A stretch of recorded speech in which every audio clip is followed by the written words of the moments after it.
दोस्तों जय हिंद। मैं हूं रवि शुक्ला और आप देख रहे हैं the new Bharat. The new Bharat एक ऐसा कॉन्सेप्ट जहां पर हम चर्चा करते हैं, मंथन करते हैं विचारों का, ताकि समाज के भीतर कुछ अन्य चीजें ऐसी हैं जो उठ करके उभर करके आनी चाहिए। हमारा हमेशा से प्रयास रहा है कि कुछ विशेष करें, कुछ खास करें, और आज विशेष और खास के इसी क्रम में मैं आपके लिए लेकर के आया हूं द न्यू भारत के इस विशेष कार्यक्रम संवाद, जो नियमित प्रति रविवार शाम 7 बजे होता है। विशेष संवाद आज मेरे साथ हैं विचारों के मंथन के लिए, विचारों को आपके बीच प्रस्तुत करने के लिए युवा साथी, वो युवा साथी जो कि राष्ट्रीय स्तर पर नहीं बल्कि अंतरराष्ट्रीय स्तर पर अपनी पहचान बना चुके हैं। लेकिन इनकी पहचान तब आप लोग भी पहचान पाएंगे जब आज इन्हें सुनेंगे। इसलिए एक ऐसा विषय जो हर किसी के लफ्ज पर, जुबान पर छाया हुआ है। एक तरफ सुशांत और एक तरफ रिया की रातों की नींद जो हराम हो रखी है, ये दोनों जो मसले हैं, और तीसरी तरफ देश के अंगने में कंगना का खनकना, ये ऐसी चीजें हैं जो इस देश के भीतर, इस देश की मीडिया ने प्रमुखता के साथ में अपनी हाईलाइट बना दिया है। प्राइम टाइम की खबरें इस पर आ रही हैं। बेरोजगारी, किसान आत्महत्या, जीडीपी और देश की सुरक्षा जैसे मसले खत्म हो चुके हैं। तब सवाल बनता है, और सवाल इसलिए बनता है क्योंकि युवा पूछता है। युवाओं के भविष्य के लिए यह देश युवाओं का देश है। हम 60% से अधिक आबादी युवाओं की रखते हैं। इसलिए इस विषय पर युवाओं को सुनना, युवाओं की बातों को समझना बहुत जरूरी है। इसलिए आइए द न्यू भारत के संवाद प्रोग्राम में मैं आपका परिचय करवा रहा हूं आज के मेरे युवा साथियों से। मेरे साथ हैं नागपुर विश्वविद्यालय से, माफ करें, राष्ट्र संत तुकडोजी महाराज नागपुर विश्वविद्यालय से नेहा हुड, दीपाली टेकाम, करण पारिक और वेंकटेश नायडू जी। आप चारों का बहुत बहुत स्वागत है। शुक्रिया, बहुत बहुत धन्यवाद। धन्यवाद। नमस्कार। नमस्कार। तो ये जितने मासूम आपको दिखाई दे रहे हैं, जब इनके विचार आप सुनेंगे, इनके विचारों को जब अभी आप जानेंगे, तब आपको इनके इस चेहरे पे जो मुस्कुराहट है या मासूमियत है, उसके पीछे की सच्चाई समझ में आएगी। कारण बता रहा हूं। कारण इसलिए, देश का युवा मुस्कुरा जरूर रहा है, खुश जरूर है, लेकिन अंदर से डरा भी हुआ है। अंदर से 1% ही सही, लेकिन भविष्य के प्रति चिंता तो है। और चिंता इसलिए नहीं है कि उसे अपने भविष्य की चिंता है, चिंता इसलिए है कि देश के ऊपर में जो मुद्दे मंडरा रहे हैं, देश के साथ में जो चीजें जुड़ी हुई हैं, वो सारी की सारी चीजें इनसे अफेक्ट करती हैं, इनसे जुड़ती हैं। इसलिए आज संवाद में चर्चा होगी, आज संवाद में बातें होगी, आज संवाद में हम चर्चा करेंगे वर्तमान मीडिया क्या अपनी जिम्मेदारियों से भटक गया है। हमारा स्टेटमेंट क्लियर कि हां भाई, वर्तमान मीडिया अपनी जिम्मेदारियों से भटक गया है। लेकिन हम कौन होते हैं? हमें तो कोई भी आता है, कुछ भी सुनाकर चला जाता है। इसलिए आइए उनसे सुनते हैं जो पढ़े लिखे लोग हैं, जो समझदार हैं, जो चीजों को जानते हैं, जो चीजों को समझते हैं। तो इसलिए मैं आज की इस चर्चा को खोल रहा हूं, चर्चा की शुरुआत कर रहा हूं। और हमारे जो 4 मेहमान हैं आज, मैं इन चारों के पास क्रमबद्ध तरीके से जाऊंगा। मैं आप चारों को बतला दूं कि सबसे पहले मैं आपके पास 2-2 मिनट के ओपनिंग रिमार्क के लिए आऊंगा। ओपनिंग रिमार्क के बाद, जैसे ही ओपनिंग रिमार्क आप दे देंगे, फिर हम चर्चा को शुरू करेंगे। अभी आपको, जब आप ओपनिंग रिमार्क देंगे, तभी आपको यह स्पष्ट कर देना है कि आप विषय के किस पक्ष में हैं, यानी आपको विषय से सहमति है या नहीं। मैं सबसे पहले विषय पर रिमार्क लेने के लिए आ रहा हूं करण पारिक जी के पास। भाई करण, क्या मानते हैं कि वर्तमान मीडिया क्या अपनी जिम्मेदारियों से भटक गया है? करण जी। आजाद हिंद की पहली बुलंद आवाज मानी जाती है हमारे प्रधानमंत्री श्री जवाहरलाल नेहरू की, पर आज अगर हम इस न्यू भारत में देखें तो ये आवाज ट्विटर, इंस्टाग्राम के स्टोरियों के थ्रू हमें आज ये पता होते चल रहा है। तब जब हम मीडिया को देखते आज के तो हजारों लाखों ब्लॉग्स, इंटरनेट कंटेंट की मदद से ये मीडिया हमारे चयन में आ रहा है। तो मीडिया, मेरा तो यही मानना है कि आज का जो वर्तमान स्थिति का जो मीडिया है वो अपनी जिम्मेदारियों से पूरी तरह से वंचित हो चुका है। इसमें संकोच की तो कोई बात नहीं। जब हम बात करते हैं रिस्पॉन्सिबिलिटीज या फिर जिम्मेदारियों की, तो क्या है ये जिम्मेदारियां? वो है एजुकेशन एंड इंफॉर्मेशन, दूसरा है गवर्नमेंट पर एक वॉचडॉग बनना, तीसरा है कि सही तरह का जो कंटेंट है वो पब्लिश करना, स्क्रूटिनी करना, सर्विलियंस करना। पर आज देख रहे हैं तो बोले चूड़िया बोले कंगना, ड्रग्स कहाँ मैं कहाँ, सुशांत और रिया, बस यही दिखाई पड़ रहा है। और जबकि हमारे सामने इतने बड़े बड़े आज चैलेंजेस है, हमारे सामने आज इतने इतने बड़े बड़े प्रश्न है, वो सब तो कभी हमें दिखाई नहीं पड़ते। पर वोट बैंक बोले या फिर गवर्नमेंट की जेब से जो इनको एडवर्टीजमेंट के लिए पैसा आ रहा है, वो उन्हीं के नाच में जो है वो गाने बजा रहे हैं।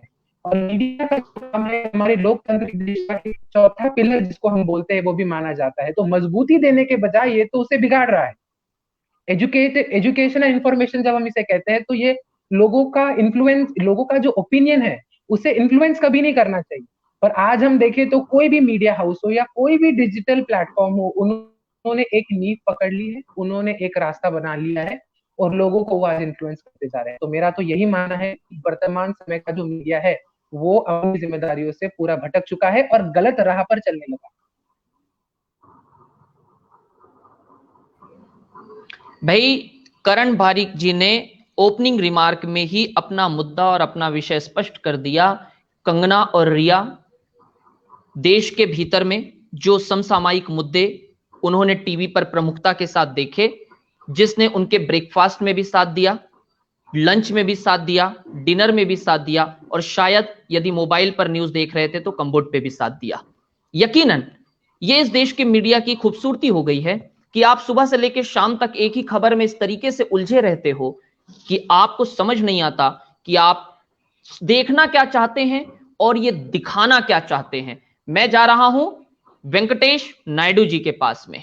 वेंकटेश नायडू जी, आपसे मैं जानना चाहूंगा, क्या वर्तमान मीडिया आज अपनी जिम्मेदारियों से भटक गया है या नहीं? ओपनिंग रिमार्क, साथ ही स्पष्ट कर दें कि आप किस तरफ हैं। नमस्कार, मेरा नाम वेंकटेश नायडू है। मैं रवि भैया का आभारी हूँ कि जिन्होंने इतना अच्छा विषय पर बोलने का हमें मौका दिया। और मेरे साथी जो वक्ता है करण पारिक, नेहा ताई, दीपाली ताई, उन सभी को नमस्कार। आज का विषय वर्तमान मीडिया अपनी जिम्मेदारी से भटक गया है और मैं इस विषय पे अपने दो दृष्टिकोण रखना चाहूंगा, दो पर्सपेक्टिव से आप लोग को यह समझाना चाहूंगा कि यह विषय किस तरह से मोड़ा जा सकता है।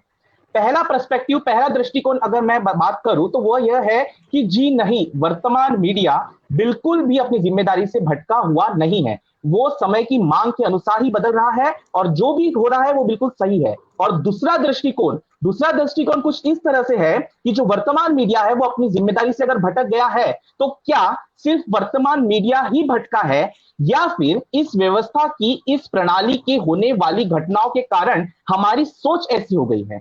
क्योंकि मीडिया बहुत सारे स्वरूप होते हैं और सभी स्वरूप की मीडिया के अंदर बहुत सारे विकल्प मौजूद होते हैं।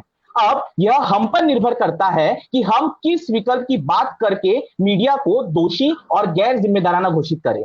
और इन सभी घटकों की वजह से और कुछ कारक की वजह से सिर्फ मीडिया ही नहीं बल्कि पूरी प्रणाली ही भटकती हुई नजर आती है। और उसी वजह से, इसी के फलस्वरूप हमें ऐसा प्रतीत होता है कि केवल मीडिया भटक रहा है, बल्कि केवल मीडिया नहीं बल्कि हमारी सोच भटक चुकी है। अगर हम हमारी सोच को सही कर दे तो निश्चित तौर पे मीडिया भी हमें सही लगना शुरू हो जाएगा। धन्यवाद।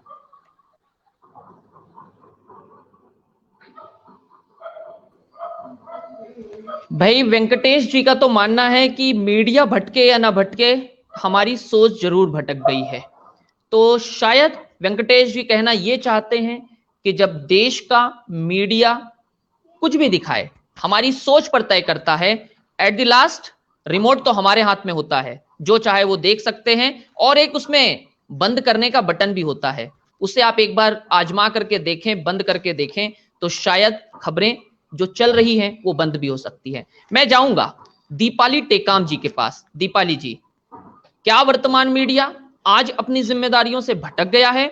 बतौर युवा, बतौर एक women representative, girl representative, Kangana, Riya, ये सारी चीजें आपने देखी हैं, तो कहीं ऐसा तो नहीं लगता कि नहीं नहीं इनके अधिकार के लिए बहुत जरूरी है, इनके लिए बहुत जरूरी है?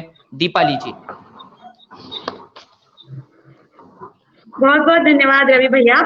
जैसे आपने मैं करण की मैंने बात सुनी और वेंकटेश की बात से मैं पूरी तरह से सहमत हूँ कि कहीं ना कहीं हमारी सोच भटकती जा रही है। आपने कहा जब करण ने अपनी बात रखी और जब अपना ओपनिंग रिमार्क दिया कि करण जो देख रहे हैं पार्टियां खोल रहे हैं, वो ब्रेकफास्ट में भी वही न्यूज देख रहे हैं, लंच में भी, डिनर में भी, सब जगह पे वही न्यूज देख रहे हैं। तो मुझे ऐसा लगता है कि जब मैं मीडिया की बात करती हूँ तो एक बहुत बड़ा इंसिडेंट मुझे आपके सामने रखना जरूरी लगता है कि जब रामनाथ गोयनका जी ने वृत्तपत्र शुरू किया तब उन्होंने तत्कालीन सरकार इंदिरा गांधी जी की सरकार की धज्जियां उड़ा दी, और साथ ही जब राजीव गांधी जी की सरकार में भी कुछ उस तरीके से होता हुआ उन्हें दिखाई दिया तब उनकी भी सरकार की उन्होंने धज्जियां उड़ा दी। आज रवीश कुमार किसी भी सरकार की अंडर इन्फ्लुएंस में नहीं होते हुए भी वो भी आज सरकार की नीतियों के, प्रश्नों के धज्जियां उड़ा रहे हैं। तो मुझे ऐसा लगता है कि हम जो देखते हैं वो हम बोलते हैं।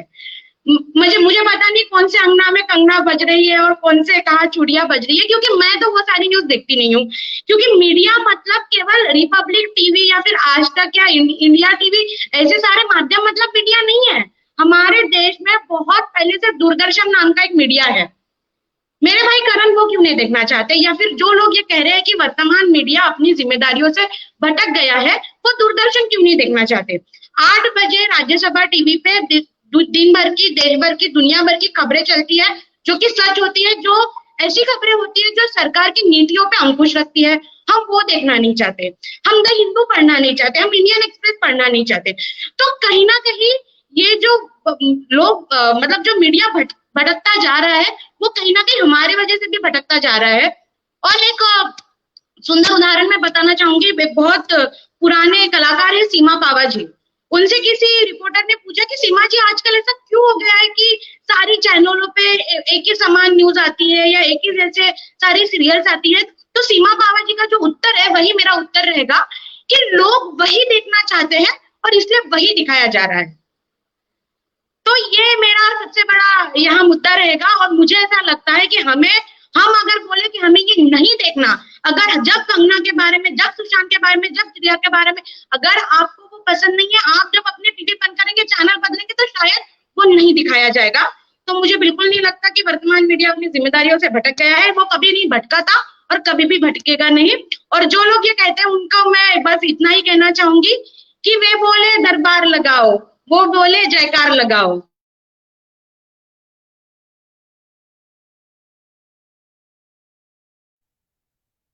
वाणी पे इतना अंकुश कैसे सहते? वे बोले दरबार लगाओ, वे बोले जयकार लगाओ, वाणी पे इतना अंकुश कैसे सहते? और ये बात मीडिया की बात है, ये बात मेरी बात है कि हम कबीर के वंशज है, चुप नहीं रहते। तो बस मैं इसी के साथ अपना ओपनिंग रिमार्क खत्म करना चाहूंगी। और एक बात रवि भैया, अगर आप हम जैसे युवाओं को लेके अपने मीडिया के चैनल पे हमारी बात अगर प्रस्तुत करना चाहते तो मुझे नहीं लगता कोई भी मीडिया अपनी वर्तमान जिम्मेदारियों से भटक गया है। बहुत बहुत धन्यवाद जी। तो आपने सुना दीपाली टेकाम जी को। दीपाली जी ने कुमार विश्वास की इन पंक्तियों के साथ बताया कि वो कबीर के वंशज हैं। दूसरा, उन्होंने बताया कि वो दूरदर्शन को भी देखने के लिए आपको सलाह देती हैं। राज्यसभा टीवी पर कई सारी चीजें आती हैं, लोकसभा टीवी पर कई सारी चीजें आती हैं। कई अच्छे प्रतिष्ठित अखबार हैं जिनको यदि हम पढ़ें तो शायद हम इस प्रकार का दोषारोपण करने से बच सकते हैं। लोकसभा और राज्यसभा टीवी पर भी कई सारी चीजें हैं जिसे देखा जा सकता है, दूरदर्शन पर देखा जा सकता है। लेकिन मैं आ रहा हूं नेहा के पास में। नेहा, आपका क्या मानना है कि क्या वर्तमान मीडिया आज अपनी जिम्मेदारियों से भटक गया है या नहीं? ओपनिंग रिमार्क रखें ताकि हम चर्चा को शुरू कर सकें। नेहा। सबसे पहले मैं बहुत बहुत धन्यवाद करना चाहूंगी सर आपका कि मुझे आपने इस काबिल समझा कि मैं इस प्लेटफॉर्म पे आऊं और अपनी आवाज आगे रखूं। और जहां तक के आज के हमारे इस सेशन के टॉपिक का सवाल है कि क्या वर्तमान मीडिया अपने जिम्मेदारियों से हट चुका है, तो मैं पूरी तरह इस बात से सहमत हूँ कि हाँ, वर्तमान मीडिया अपनी जिम्मेदारियों से पूरी तरह हट चुका है। मैं पूरी तरह सहमत हूँ उन सारी चीजों से जो करण ने सामने रखी।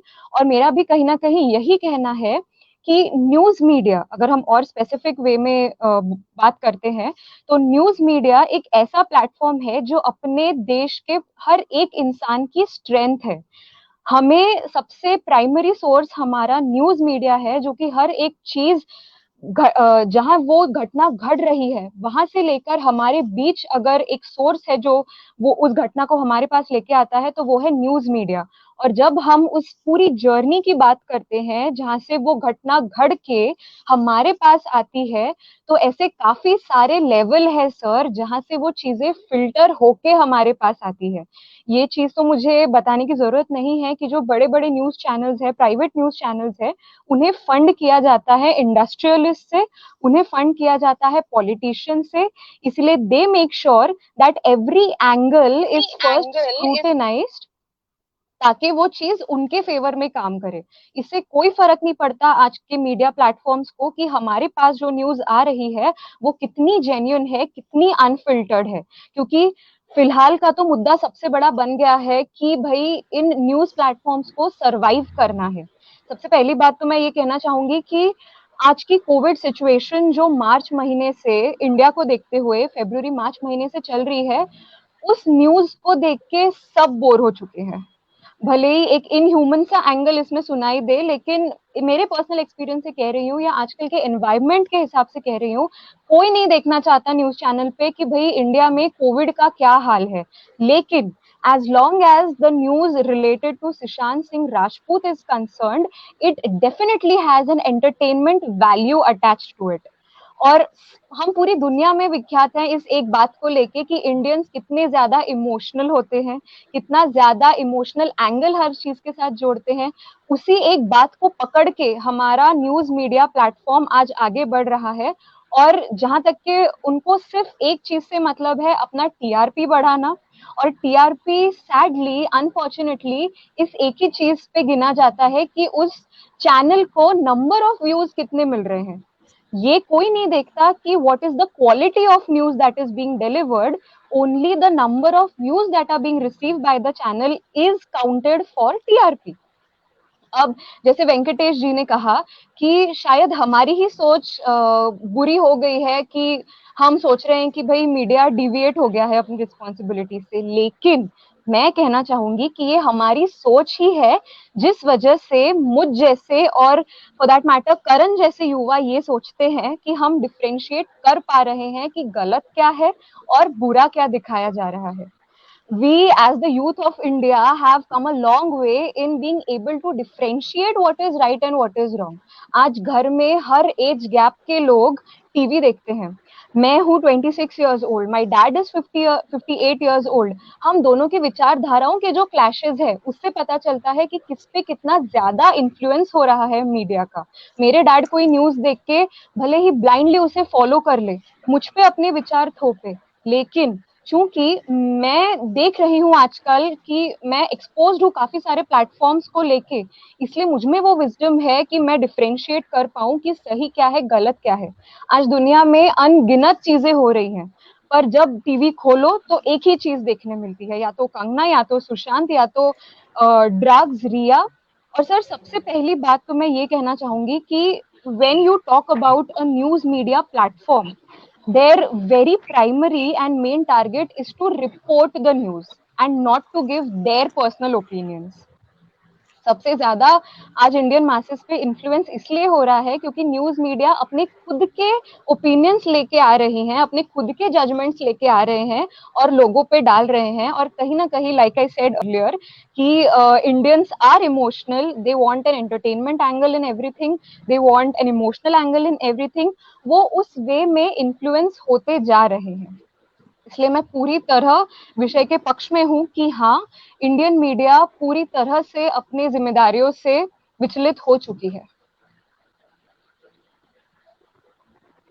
जी, तो भाई नेहा जी ने दो बातें विशेष रूप से रखी। नंबर एक कि इनकी जनरेशन, इन्होंने खुद को और करण को अलग रखा, दीपाली और वेंकटेश टोटली अलग हैं, कि इन दोनों के विचार कम से कम मिलते हैं। उन्होंने एक अंतर अपने और अपने पिताजी की बातों में रखा। यकीनन एक 58 वर्ष का व्यक्ति जब उसने कोई चीज टीवी पर देखी है वो अपने तरीके से लेगा, 26 साल की कोई लड़की या लड़का अपने तरीके से लेगा। दोनों के सोचने का, विचारने का तरीका टोटली डिफरेंट है। इन्होंने एक व्यक्तिगत टिप्पणी की बात की। व्यक्तिगत टिप्पणी के मामले में हमने देखा कि सीबीआई का काम भी रिपोर्टर को ही करना है, देश के प्रधानमंत्री का काम भी रिपोर्टर को ही करना है, विपक्ष के नेता का काम भी रिपोर्टर को ही करना है। केवल रिपोर्टर के हाथ में AK-47, चाकू, छुरी, तमंचा और तलवार पकड़ाना बचा हुआ है, वरना ये कुर्सी से उचक उचक करके, यार ये कहां मिलती है ऐसी कुर्सियां जहां स्प्रिंग लगी हो और नीचे से उछलते हैं। यानी जिस तरीके से बाहें ऊंची करके हम किसी के दरवाजे के सामने खड़े होकर कर्जा मांगते हैं, ठीक उस तरीके से बाहें ऊपर करके ये देश के एक राज्य के मुख्यमंत्री को यदि ललकारा जाता है तो यकीनन कई सारे सवाल उठते हैं। तो चलिए चर्चा को शुरू करते हैं। और मेरे दर्शकों को बताऊं कि जो लोग अक्षय राउत हमारे साथ जुड़ने वाले थे, अभी भी मैं उनका इंतजार कर रहा हूं। दरअसल अमरावती में जहां से वे जुड़ने वाले हैं वहां काफी तेज बरसात हो रही है, बरसात के कारण वहां पर नेटवर्क की थोड़ी स्थिति ठीक नहीं है। चलिए मैं चर्चा को खोल रहा हूं और यानी पता चल गया दो लोग पक्ष में हैं और दो लोग विपक्ष में हैं। करण और नेहा इसका समर्थन कर रहे हैं और वहीं दीपाली और वेंकटेश इसके विरोध में हैं। चलिए सबसे पहला मुद्दा, देश का चौथा आधार स्तंभ मीडिया है या नहीं? वेंकटेश वेट करण, देश का चौथा आधार स्तंभ आप मानते हैं या नहीं मानते हैं? अच्छा करण मैं तो नहीं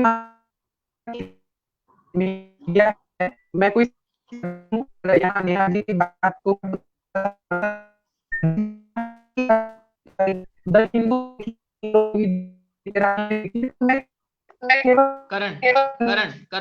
करण आपकी आवाज काफी ब्रेक हो रही है, नेटवर्क इशू है शायद आपके यहाँ पे।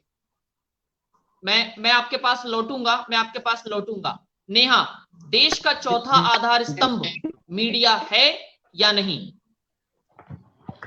सर मैं पूरी तरह सहमत हूँ इस बात से कि देश का चौथा स्तंभ मीडिया है और इसलिए बहुत जरूरी है मीडिया का खोखलेपन से दूर हटना, क्योंकि अगर नींव ही खोखली हो जाएगी तो उस पे वो फाउंडेशन कैसे बन पाएगा। इसलिए ये जिम्मेदारी जो मीडिया पे दी गई है ये उन्हें समझना बहुत जरूरी है कि जिस खोखलेपन से वो देश की जनता तक पहुंचना चाह रहे हैं वो खोखलापन कहीं ना कहीं अब खत्म करने का वक्त आ चुका है। यानी नेहा का कहना यह है कि भाई जब नींव खोखली हो जाएगी तो हम कैसे एक अच्छे वटवृक्ष का, एक अच्छे राष्ट्र का निर्माण कर पाएंगे। करण, आवाज आप एक बार चेक करिए यदि आ रही है, अदरवाइज मैं आगे जाऊंगा। हेलो करण, हेलो, हाँ करण, आ रही है आधार स्तंभ है या नहीं है? चौथा आधार स्तंभ तो है, पर फिलहाल वर्तमान की स्थिति को देखकर ऐसा लग रहा है कि ये आधार स्तंभ ना रहे तो अच्छा है, क्योंकि सपोर्ट देने के बजाय ये तो इसे बिगाड़ रहा है। एक ही सीधा उदाहरण देना चाहूंगा कि अगर एक कक्षा है जिसके अंदर 100 विद्यार्थी है, उन 100 विद्यार्थियों में से अगर सिर्फ 20 विद्यार्थी पास होते हैं तो हम क्या कहते हैं कि कक्षा का जो रिजल्ट है वो सफल नहीं हुआ। तो यही बात है इंडियन मीडिया की। हमारे यहाँ है 100 मीडिया चैनल, जिसमें से ये 20 ही मीडिया चैनल है जो अपनी बात है या अपना काम जो मजबूती से कर रहे हैं। बाकी का जो मैक्सिमम ये लॉट है ये बिल्कुल अपने आधारों पर, अपने मूल्यों पर, अपने इथिक्स पर, अपने मॉरल्स पर ये टिका हुआ नहीं है।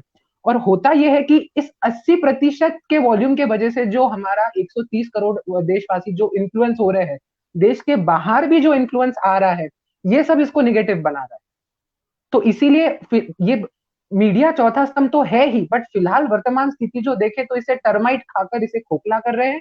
और जो इंडस्ट्रियलिस्ट है, जो बड़े बड़े उद्योगपति, जो व्यापारपति, जिनके थ्रू ये मीडिया हाउसेस चलते हैं, ये इसे मजबूत होने नहीं दे। यानी करण का भी मानना है कि देश का चौथा आधार स्तंभ मीडिया है, लेकिन ये कहते हैं कि नहीं होना चाहिए।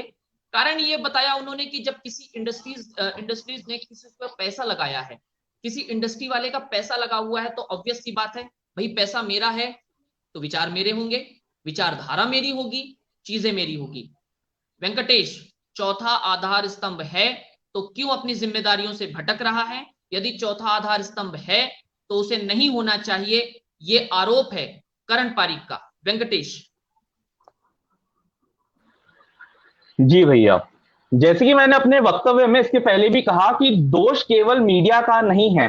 कुछ उदाहरण देकर मीडिया को दोषी करार दे देने से बिल्कुल ये सही बात नहीं है, क्योंकि यहां दोष मीडिया का नहीं, कुछ गलत मीडिया को देखने वाले लोगों का, दर्शकों का है। क्योंकि हमारा भारत देश एक लोकतांत्रिक भारत देश है, जहां का कानून, जहां का संविधान by the people for the people of the people की तर्ज पे चलता है, उसकी धारणा का पालन हम करते हैं। और ठीक उसी तर्ज पर अगर मैं आगे की बात करूं तो हमारे भारत देश की मीडिया भी चलनी चाहिए, जो लोगों द्वारा ही चलाया जाता है। और अगर लोग मसालेदार खबरें ही देखना चाहेंगे तो मीडिया को खबर तोड़ मड़ोड़ कर मसालेदार बनाकर पेश करने के अलावा और कोई विकल्प बचता ही नहीं है। क्योंकि यदि हम आंकड़ों पर नजर डालें तो हमें पता चलता है कि डीडी न्यूज और आरएस टीवी की टीआरपी आज तक इंडिया टीवी, न्यूज नेशन जैसे बड़े बड़े चैनल से काफी नीचे है। कहने का तात्पर्य केवल इतना है, यदि मीडिया खबर घुमा फिरा कर या फिर सच को थोड़ा लंबा करके बताकर अगर बता रही है तो उसका कारण उस तरह के शो देखने वाले दर्शक लोग और जनता भी है। तो यहां जरूरत है कि नैतिक शिक्षा को सुधारने की और अपनी सोच को सही दिशा में मोड़ने की, ताकि मीडिया भी सही दिशा में जा सके। और जैसा कि कहा गया कि सुशांत और रिया का केस था, तो मैं याद दिलाना चाहूंगा, कुछ साल पहले की बात है, एक अभिनेत्री थी जिसका नाम था जिया खान, उसने भी सुसाइड किया था। उसने तो अपने सुसाइड नोट में उस आरोपी का नाम तक लिखा था, लेकिन जब तक के मीडिया ने उसका सपोर्ट नहीं की, अभी तक के उसका केस जो है वो सुलझ नहीं पाया। तो अगर मीडिया साथ देती है तब जाकर ही केस सुलझता है, हमें इस बात का भी ध्यान रखना पड़ेगा। यानी वेंकटेश सिर्फ रट करके आए हैं, दोष नेहा और करण पर है। रिमोट आपके पास है, आप अपने आप को क्यों नहीं बदलते हो भाई? यानी वेंकटेश का कंप्लीटली मानना है कि चीजें हमारे हाथों में हैं, हम जो चाहेंगे वो होगा।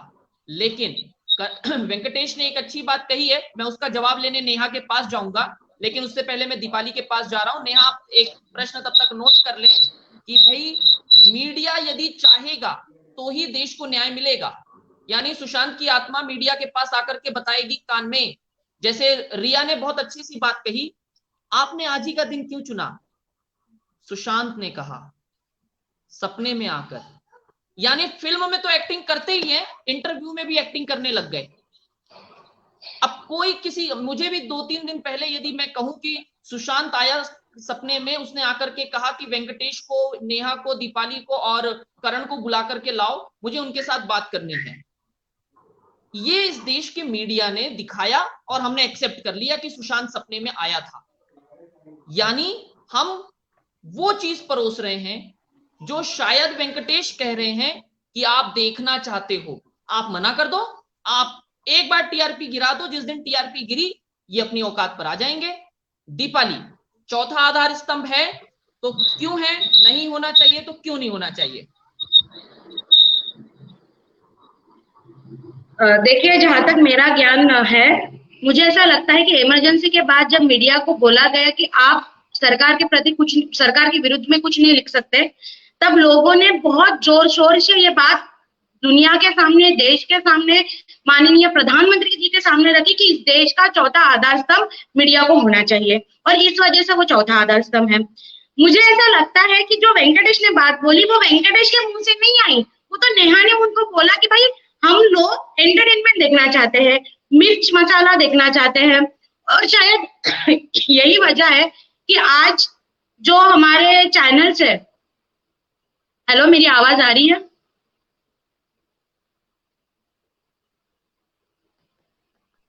दीपाली बोलो। Hello, hello Deepali, continue. हाँ, हेलो, हाँ भैया आवाज तो आ रही है आपकी, लेकिन कुछ तकनीकी गड़बड़ हो गई है शायद। Deepali continue, Deepali continue. जी जी जी। तो नेहा जी ने जो बात बोली कि भाई हम एंटरटेनमेंट देखना चाहते हैं या देश के लोग एंटरटेनमेंट देखना चाहते हैं, इस वजह से एंटरटेनमेंट भरी खबरें दिखाई जा रही है। दूसरा, जब करण ने बोला कि अगर क्लास है और उसमें 20 बच्चे, सिर्फ 20 ही बच्चे पास होते हैं और 80 बच्चे फेल होते हैं, तो हम ऐसा तो नहीं करते ना कि 80 बच्चों का हाथ छोड़ दें। हम बिल्कुल तो ऐसा नहीं करते कि 80 बच्चों को बिल्कुल उनकी तरफ ध्यान नहीं देना है, तो उनको हम उन 20 बच्चों के लाइन में खड़े करने की कोशिश तो करते हैं।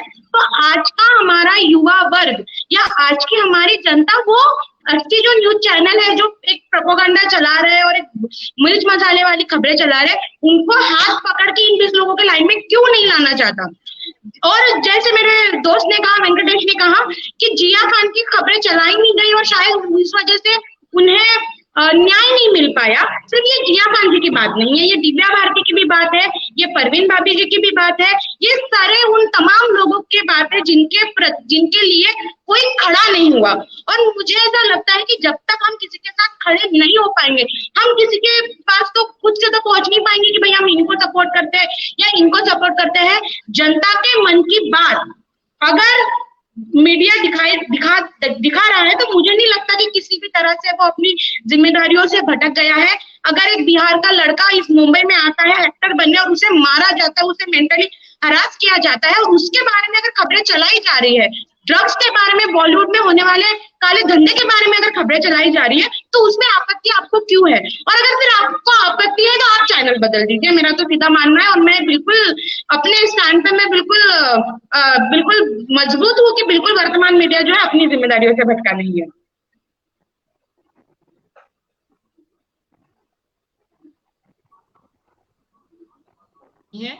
यदि आप कहते हो, वेंकटेश ने कहा, नेहा ने जो चीज कही थी उसका विरोध किया, वेंकटेश ने जो बातें कही, दीपाली ने उसका समर्थन किया कि भाई जब खबर चलेगी तब न्याय मिलेगा।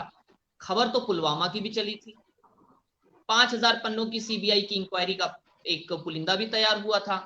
पुलवामा में कहां से आया था वो बारूद, आज तक किसी को नहीं पता। खबर तो वो भी चली थी। खबर तो बहुत सारी चलती हैं, पर सबको न्याय मिलता है क्या? नेहा, क्या मीडिया पर खबर चलने का मतलब है न्याय मिल जाएगा?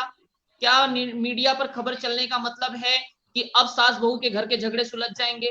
क्या मीडिया पर खबर चलने का मतलब ये है कि अब सुशांत के हत्यारों को और बॉलीवुड के जितने भी ड्रग एडिक्ट हैं वो सब सामने आ जाएंगे और आकर के कहेंगे जी हाँ मैं ड्रग्स लेता हूं या लेती हूं, अरेस्ट में?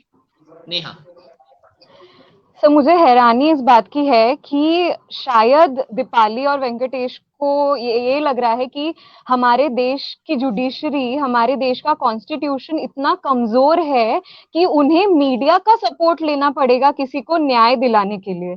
जहां तक के मेरी नॉलेज है, देश में सबसे पहले आया कॉन्स्टिट्यूशन, सबसे पहले पूरी नींव देश की रखी गई कॉन्स्टिट्यूशन के बेसिस पे। तो आज वो क्यों ऐसा सोचते हैं कि अगर कि कोई चीज मीडिया में उछाली जाएगी तभी उसे न्याय मिलेगा या तो नहीं मिलेगा? क्या कर रही है हमारे कॉन्स्टिट्यूशन और जुडिशरी कोर्ट में बैठ के फिर? और अगर ये अच्छी बात है कि जो बॉलीवुड के ड्रग माफिया है, जिनकी वजह से काला धंधा चल रहा है, मीडिया उस चीज को आगे लाके उन सारी चीजों का पर्दाफाश करने में जुटी गई है। लेकिन एक दिन में 24 घंटे होते हैं। उन 24 घंटों में मैं ये नहीं कह रही कि मैं 24 घंटे देख के नोट करती हूँ कि कितना घंटा किस चीज को दिया जा रहा है, लेकिन ये बात तो पक्की है कि हर दूसरे घंटे में क्यों एक ही चीज को गोल गोल गोल गोल घुमाया जाता है हर रोज, हर न्यूज चैनल पे ऑलमोस्ट। मैं मानती हूँ कि ऐसे भी कुछ न्यूज चैनल्स हैं जो इस दलदल से थोड़ा बाहर निकल के सच को पहुंचाने की कोशिश कर रहे हैं, जैसे कि मोजो टीवी है, इंडियन एक्सप्रेस है। ये न्यूज चैनल ऐसे हैं जो अनफिल्टर्ड न्यूज पहुंचाना चाह रहे हैं जनता तक, इंडियन मासेस तक।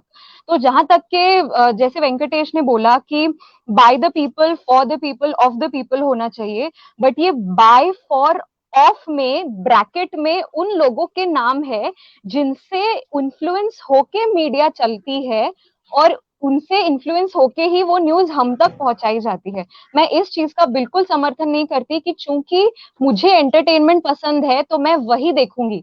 मैं ये कह रही हूँ कि एक जनरलाइज वे में जो इंडियन मासेस हैं उनकी दुखती नस हमारे मीडिया प्लेटफॉर्म को पता है कि उनकी दुखती नस है इमोशनल एंगल, एंटरटेनमेंट एंगल, और इसलिए जैसे मैंने पहले कहा कि टीआरपी जो टीआरपी रिकॉर्ड होता है वो क्वालिटी ऑफ न्यूज के बेसिस पे नहीं, quantity of viewers and the number of I don't know the technical term for it, but the number of viewers which a channel is gaining, उसके basis पे TRP गिना जाता है।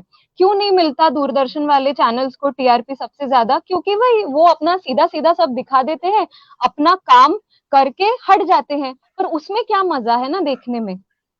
और इस बात को बढ़ावा देना कि न्याय तभी मिलेगा जब मीडिया तक वो बात पहुंचेगी, ये बात सुन के मुझे सबसे ज्यादा हैरानी हो रही है, क्योंकि यहाँ कहीं ना कहीं वो हमारी इंडियन जुडिशरी और हमारी इंडियन कॉन्स्टिट्यूशन को इतना कमजोर समझते हैं कि सिर्फ रूल्स एंड रेगुलेशंस के बेसिस पे नहीं दिया जा सकता किसी चीज को न्याय, मीडिया तक उस चीज को खींचना जरूरी है, तभी न्याय मिलेगा।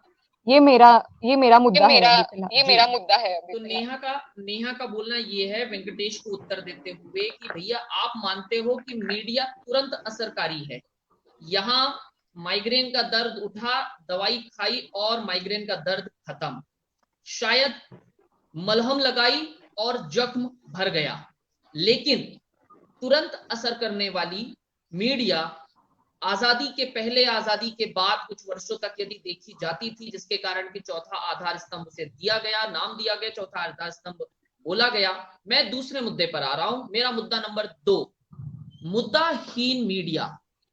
मुद्दाहीन यानी कंप्लीटली मुद्दों से हट गई है, वो मुद्दे जो कि प्राथमिकता होनी चाहिए, वो मुद्दे जिन्हें प्रायोरिटी देनी चाहिए, वो मुद्दे जो सीधे सीधे हमसे जुड़ते हैं। लेकिन क्या हम उन मुद्दों के बारे में आज की मीडिया पर, मैं आप लोगों को एक चीज पूछना चाहूंगा और आप लोग अपने अपने वक्तव्य में बताइएगा, कितने न्यूज चैनल के नाम हैं जो हमें याद है? टीवी पर 100 होंगे, पर क्या 100 के 100 याद हैं? हमें सिर्फ गिने चुने 5 याद हो सकते हैं, 10 याद हो सकते हैं। वो याद हैं जो तमाशा करना जानते हैं, वो याद हैं जो टीआरपी गेन करना जानते हैं, वो याद हैं जो मार्केट के आधार पर अपने आप को टिकाने के लिए किसी भी हद तक जा सकते हैं। पर कोरोना का जो समय आया, इस कोरोना के कठिन पीरियड में जो जरूरत थी, क्या वह जरूरत पूरी हो पाई है मीडिया की तरफ से? और मुद्दों से भटकाव क्यों, कितना, कब तक? करण। अब जब भैया आपने कहा है कि मुद्देहीन मीडिया, तो उस पर मेरा सबसे पहला जवाब यही आता है कि राज्यसभा और डीडी न्यूज पर टीआरपी क्यों नहीं आती? क्योंकि वो है सरकारी भोपू। वो आपको ये नहीं बताएंगे कि इकोनॉमी क्यों घसर रही है, कितने लोगों को एम्प्लॉयमेंट नहीं है, आज कितनी महिलाओं पर बलात्कार हुआ, आज कितना शोषण हुआ, क्योंकि वो है सरकारी भोपू। तो इन पर टीआरपी नहीं आ सकती। और फिर हम बात करेंगे कि आपत्ति क्यों आती है आपको जब आप ये मसालादार न्यूज चलाते हो, तो फिर आपके एथिक्स और मॉरल है ही क्या? बेसिस ऑफ जर्नलिज्म ही क्या है? और बात ये आती है रवि भैया कि आपने कहा कि ये इतना एंटरटेनमेंट आजकल क्यों है, तो पहले के जमाने में प्रिंट मीडिया को काफी हम महत्व दिया करते थे, पर आज यूट्यूब, आज डिजिटल मीडिया के आने के कारण हमको वीडियो कंटेंट का काफी ज्यादा नशा हो रखा है। आज हम पढ़ने से ज्यादा देखने में और सुनने में ज्यादा हम बिलीव रखते हैं।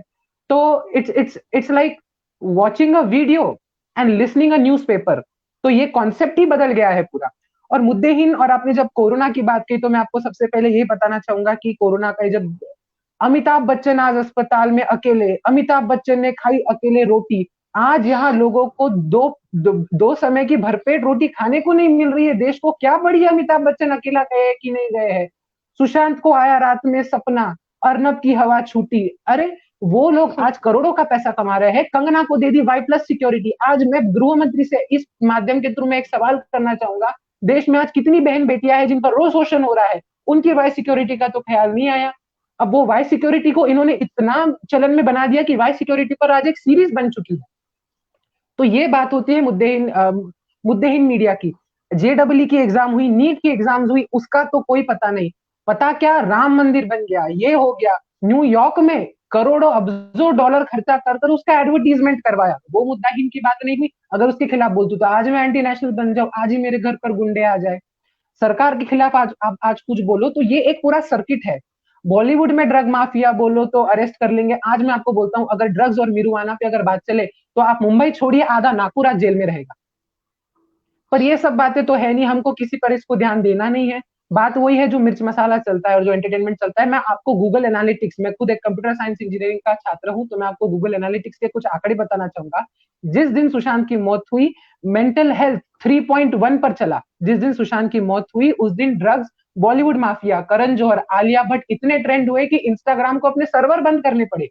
और जबकि लोग मर रहे हैं भूख के कारण, माइग्रेंट्स का कुछ सवाल नहीं है। आज हमारे हेल्थ लाइन वर्कर्स भी जान की बाजी लगा रहे हैं। मेरे जैसे कुछ आम परिवारों के पास सरवाइव करने के लिए पैसा नहीं बचा है। वो सब मुद्दे कहीं नहीं, मीडिया से पूरा उनका कोई नाता नहीं है। न्यूज़पेपर में भी वो आपको कहीं नहीं दिखेगा। क्यों? क्योंकि वो बहुत विवादित बयान है, वो बहुत विवाद में है।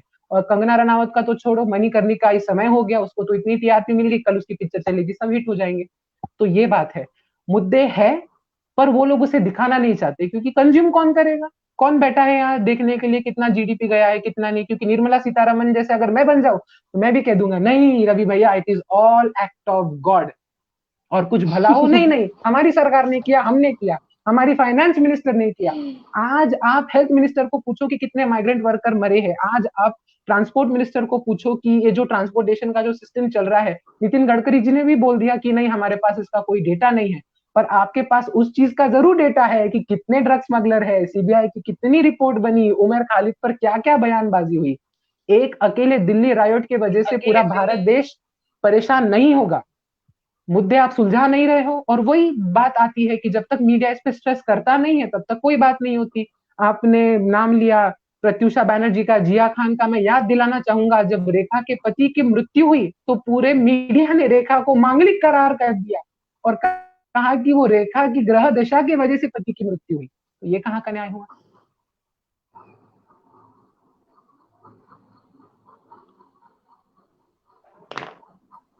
तो करण ने बहुत ही बेबाकी के साथ अपना पक्ष रखा। करण ने बता दिया भाई कि मुद्दे तो हैं। करण ने शुरुआत की लोकसभा और राज्यसभा टीवी को सरकार का भोंपू कह करके।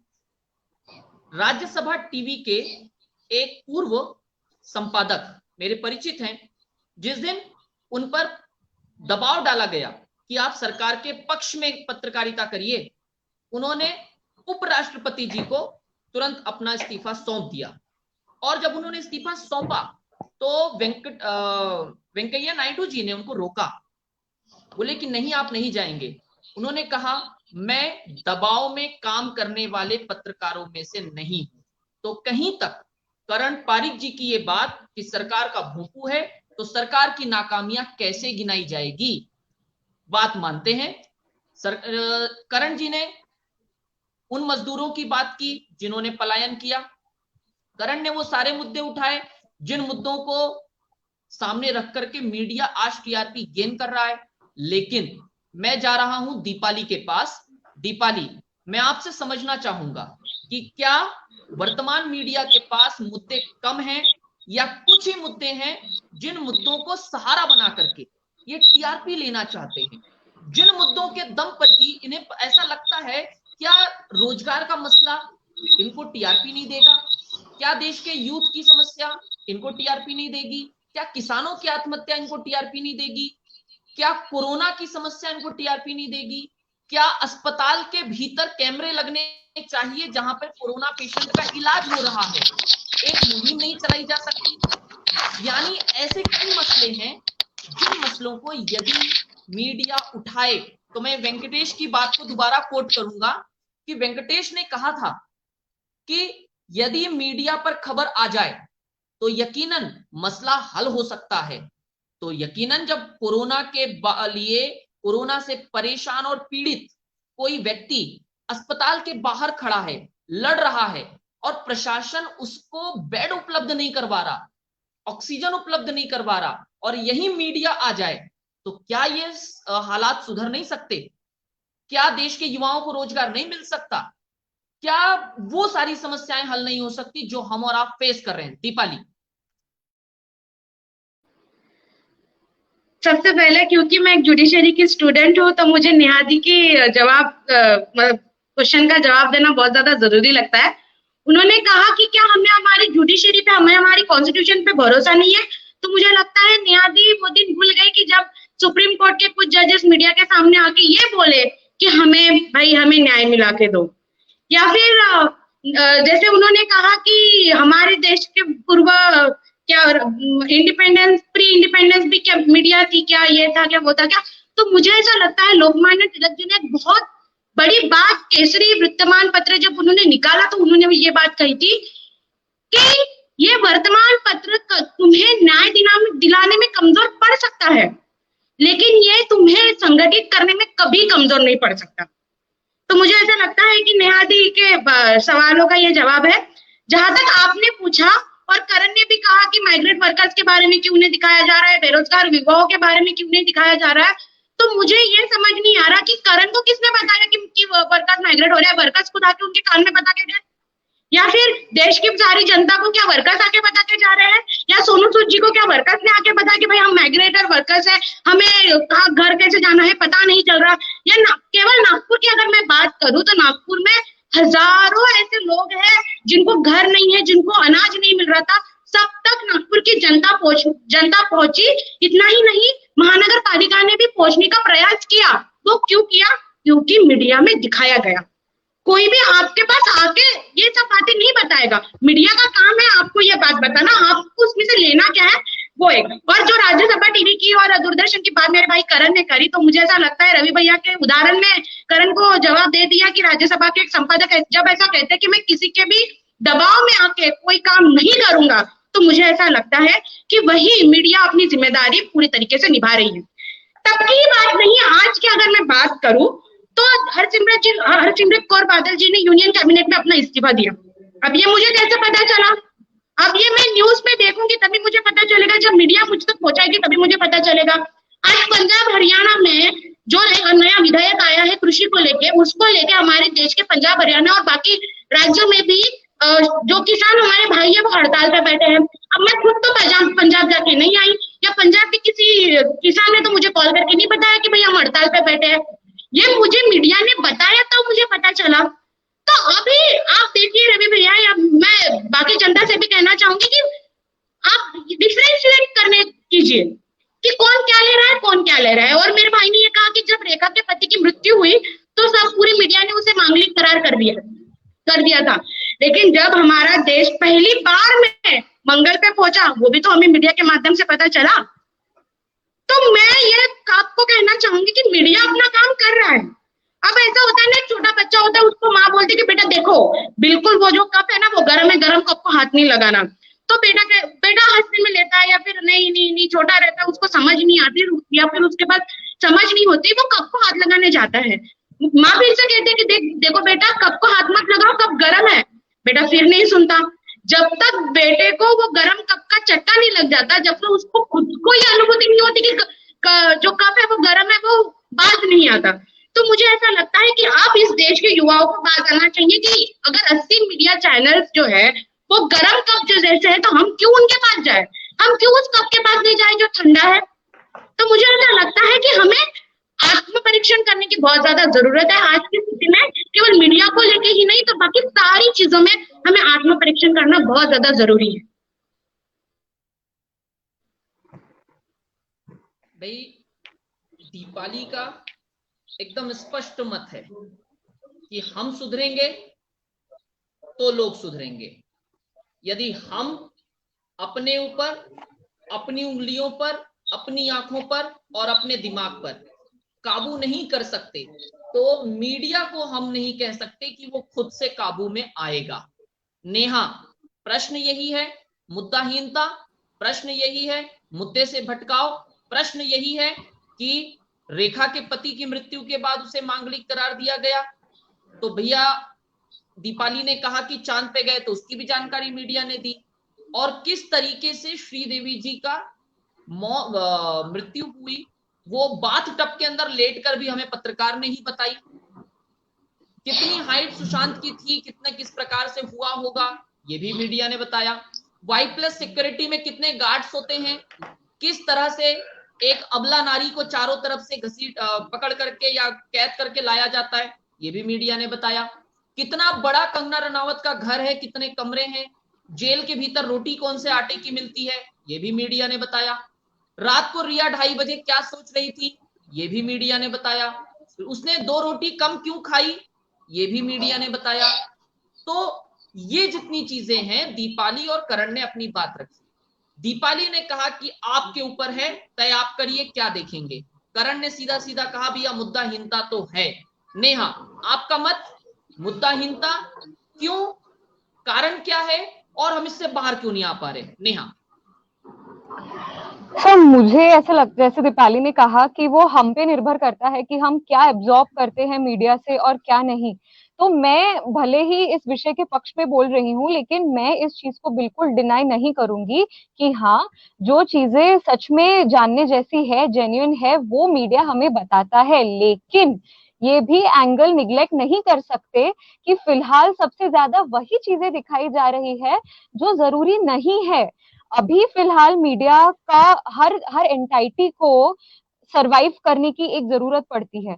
अभी फिलहाल मीडिया मुझे लगता है उस लेवल तक आ चुकी है जहां उनका प्राइम मोटो है सिर्फ सर्वाइव करना, और सर्वाइवल उसी बेसिस पे की जाएगी जिससे सबसे ज्यादा ऑडियंस वो अट्रैक्ट कर पाएंगे। मैं मानती हूँ कि मार्च तक हम गए, ये हमें मीडिया से पता चला, या कुछ ऐसी चीजें हैं जो सच में घटी और सच में हम तक पहुंची, ये भी मीडिया के द्वारे ही हमें पता चला। लेकिन फिलहाल फिर क्यों ऐसा, और हम हर चीज को इस एक चीज के नीचे लपेट के कवर अप करना कि भाई हम पे निर्भर करता है, हम पे निर्भर करता है, मुझे नहीं लगता जस्टिफाइड है। क्योंकि हमारी ही ये सोच है जिस वजह से आज मुझ जैसा और करण जैसा लॉट ये डिफरेंशिएट कर पा रहा है कि भाई इन मामलों, इस ए नाम की कैटेगरी में मीडिया सही है और बी नाम की कैटेगरी में मीडिया गलत है, और बी नाम की कैटेगरी का ही सबसे ज्यादा एम्फसाइज हो रहा है आज हमारे ऊपर, जिस वजह से मीडिया को एक जरिया मिल गया है सर्वाइवल का। भले ही वो 24 घंटों में 4 घंटे ये दिखाए जो काम की चीज है, पर बचे हुए 20 घंटे तो वो वही चीज को गोल गोल घुमा के दिखाएगी ना, जिसे एक बार जान के खत्म कर देना चाहिए विषय। लेकिन नहीं, उसी चीज में अलग अलग एंगल जोड़ के, जैसे मैंने कहा कि मीडिया फिलहाल सिर्फ बात रिपोर्ट करने तक का उनका सफर जारी नहीं है, उसके बियॉन्ड वो लोग निकल चुके हैं कि हर बात में एक अपना ओपिनियन बनाएंगे, अपना एंगल बनाएंगे और फिर उस चीज को हमारे सामने रखेंगे। तो भले ही 24 घंटों में 4 घंटे काम की चीजें दिखाई जा रही हो, बचे हुए 20 घंटे तो वही दिखाया जाता है जो 4 दिन से चल रहा है और जो सुनने में किसी का भी इंटरेस्ट नहीं है। तो दीपाली से मैं ये कहना चाहूंगी कि चूंकि हमें इंटरेस्ट नहीं है उस न्यूज चैनल से एंटरटेनमेंट लेने में, इसलिए हम डिफरेंशिएट कर सकते हैं कि कौन सी चीज काम की बात है और कौन सी नहीं। एक कोई भी ऐसी चीज जिससे एक सस्पेंस का एंगल जुड़ा हो, जिसको जानने में हमारी उत्सुकता बढ़े कि भाई आगे क्या होगा, आगे क्या होगा, यही चीज को गोल गोल दिखाया जाता है मीडिया पे, ताकि सबसे ज्यादा अटेंशन लोगों का वो ग्रैब करके रख सके। अपना एक बैलेंस बना लिया कि भाई 4 घंटे काम का दिखाओ और बाकी 20 घंटे दिखाओ ना एंटरटेनमेंट, बनो प्राइम टाइम, हट जाओ अपने मेन मोटो से। क्या फर्क पड़ता है, टीआरपी तो मिल रहा है ना, टीआरपी की रेस में ही अल्टीमेटली सब है, जिस वजह से उनको दिखाना है कि भाई हम आगे हैं, आपका चैनल पीछे है। तो ये एक चीज मैं रिपीट करना चाहूंगी, भले ही मेरे पॉइंट्स रेपिटेटिव लगे, लेकिन यही बात है जो आजकल चल रही है मीडिया में। भले ही आप उसको एक चीज से कवर अप करो ये बोल के कि हम पे निर्भर करता है, तो मैं भी उसी चीज को डिफेंड करना चाहूंगी ये बोल के कि हम पे निर्भर करता है, इसीलिए हम डिफरेंशिएट कर पा रहे हैं कि कितनी काम की चीजें दिखाई जा रही हैं और कितनी फिजूल की।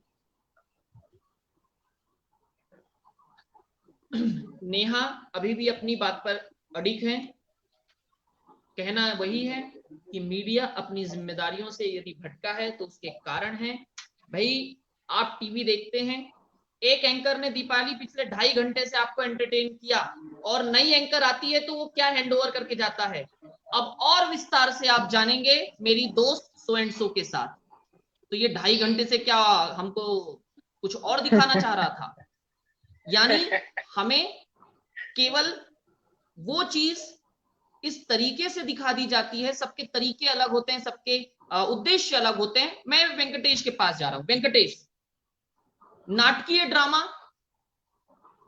ड्रामा प्रधानता, और मुद्दाहीनता, तीनों चीजें मैं आपको दे रहा हूं। ड्रामेटाइज करके चीजों को बताना, ड्रामेटाइज वे प्रस्तुत करना और मुद्दाहीनता।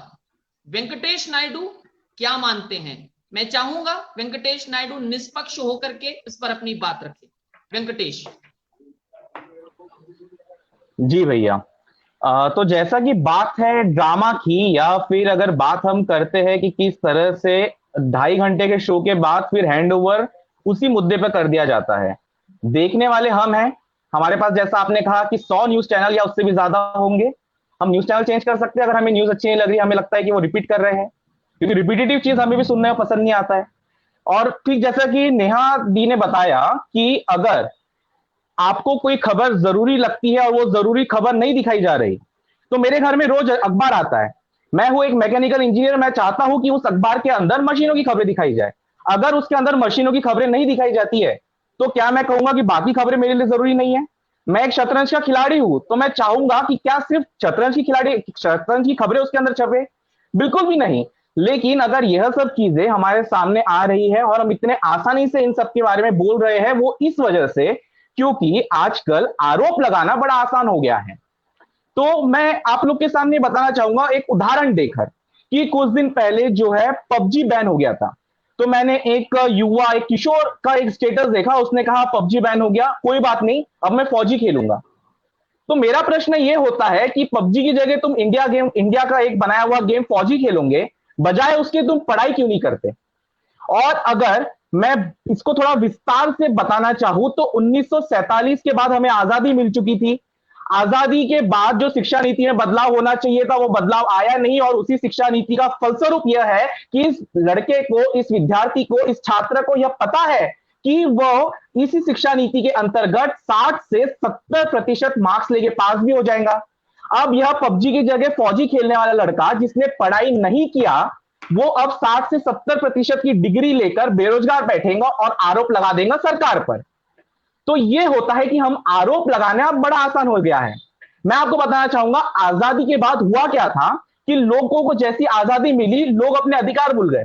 उन्हें लगा हमें आजादी मिल गई तो यही सबसे बड़ी बात है, हम अपने अधिकारों का क्या करेंगे। लोगों ने सवाल पूछना ही बंद कर दिया। लोगों ने ये पूछा ही नहीं कि हमारी बहुत सारी भूमि अरुणाचल प्रदेश की चीन कैसे क्या ले चुका है। ये बात है 70-60 के दशक की।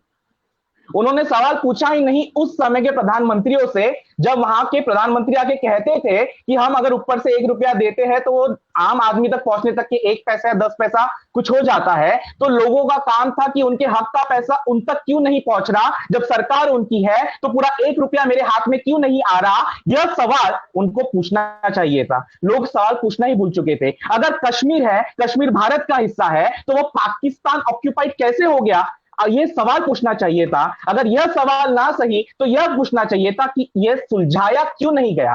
कहने का तात्पर्य केवल इतना है कि जो लोग हैं वो सवाल पूछना भूल चुके हैं। लेकिन जैसे ही 2000 का दशक आया, 2000 के दशक के बाद एक बदलाव आया, लोगों को अपने अधिकार समझ में आने लगे, लोग सवाल जवाब करने लगे। उसके बाद बदलाव आए, सरकारें बदली, लेकिन पिछले 5-6 वर्षों से हो क्या रहा है कि हम सवाल नहीं कर रहे हैं, हम सीधा उसके ऊपर आरोप लगाना शुरू कर देते हैं। क्योंकि अगर लोग सवाल नहीं पूछते किंतु सीधी तौर पे आरोप प्रत्यारोप अगर शुरू कर देते हैं, तो मुझे दुख है इस बात का कि आज का ये जो विषय यही दर्शाता है, वर्तमान मीडिया अपनी जिम्मेदारी से भटक गया है। बजाय इसके अगर विषय होता क्या वर्तमान मीडिया अपनी जिम्मेदारी से भटक चुका है, या फिर विषय के बाद में अगर एक प्रश्नवाचक चिन्ह होता तो निश्चित तौर पे एक सवाल होता। लेकिन हुआ क्या, यह एक स्टेटमेंट दे दिया गया कि वर्तमान मीडिया जो है अपनी जिम्मेदारी से भटक गया है। अब सदन की राय में अगर यह स्टेटमेंट आ चुका है, यानी कि मीडिया जो है वो कटघरे में खड़ी कर दी जा चुकी है, बिना किसी सवाल के उसे आरोपी ठहरा दिया गया है। तो बस मेरे कहने का तात्पर्य केवल इतना है, यदि हम अपने सोचने का तरीका बदले, अगर हम आरोप लगाने की बजाय सवाल पूछे, भले ही वो सवाल हो सकता है उसका हमें सकारात्मक जवाब मिले या नकारात्मक जवाब मिले, लेकिन यहां अहमियत है सवाल पूछने की, ना कि आरोप लगाने की। धन्यवाद जी। तो वेंकटेश भाई, शानदार, क्या बात कही है आपने कि भाई व्यक्ति को अपनी सोच बदलने की जरूरत है, नंबर 1। नंबर 2, जो बहुत महत्वपूर्ण बात वेंकी ने कही कि चीजें जब हमारे सामने रखी जाती हैं तो वही गिलास आधा है, आधा भरा है या आधा खाली है, नजरिए पर तय करता है कि नजरिया हमारा कैसा है। वेंकटेश का नजरिया यदि उसे देखने का पॉजिटिव है तो शायद वेंकटेश पॉजिटिव वे में देखेगा, दीपाली पॉजिटिव वे में देखेगी, करण बोलेगा नहीं यार इसमें थोड़ा पानी और होना चाहिए था, इसके अंदर रेड कलर और होना चाहिए था। हो सकता है कि सबका नजरिया अपना अलग अलग हो, लेकिन वेंकटेश का मानना है कि मुद्दाहीनता है, लेकिन तय हम पर करता है कि हम क्या देखेंगे या हमें क्या देखना चाहिए।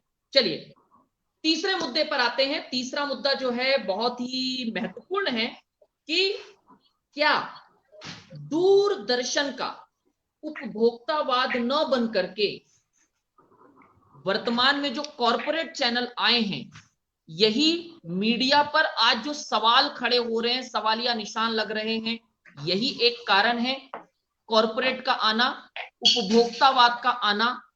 और दूरदर्शन, लोकसभा टीवी, राज्यसभा टीवी, सह्याद्री जैसे जो सरकारी संस्थान है, सरकारी चैनल्स हैं, इनकी अपनी लोकप्रियता में कमी आना। एक समय था जब दूरदर्शन खूब चलता था, लेकिन आज कॉरपोरेट ने उसकी जगह ले ली है, रिपोर्टर्स एंकर हो गए हैं।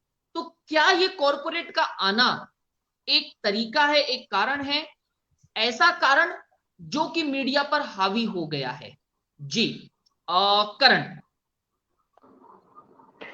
तो रवि भैया, सबसे पहले तो मैं यही बात कहना चाहूंगा कि दूरदर्शन, सह्याद्री, ये जो भी है सरकारी भूखुर है, ये तब एक सरकार के जाने का मैं याद दिलाना चाहूंगा। 26 जून 5 श्रीमती इंदिरा गांधी ने दिया कि देश में आतंक लगा दिया गया है, इतने प्यारे शब्दों में लोगों को समझाया कि इसे आतंकित होने का कोई कारण नहीं है, जबकि जो स्थिति थी वो तो पूरी दूसरी स्थिति थी।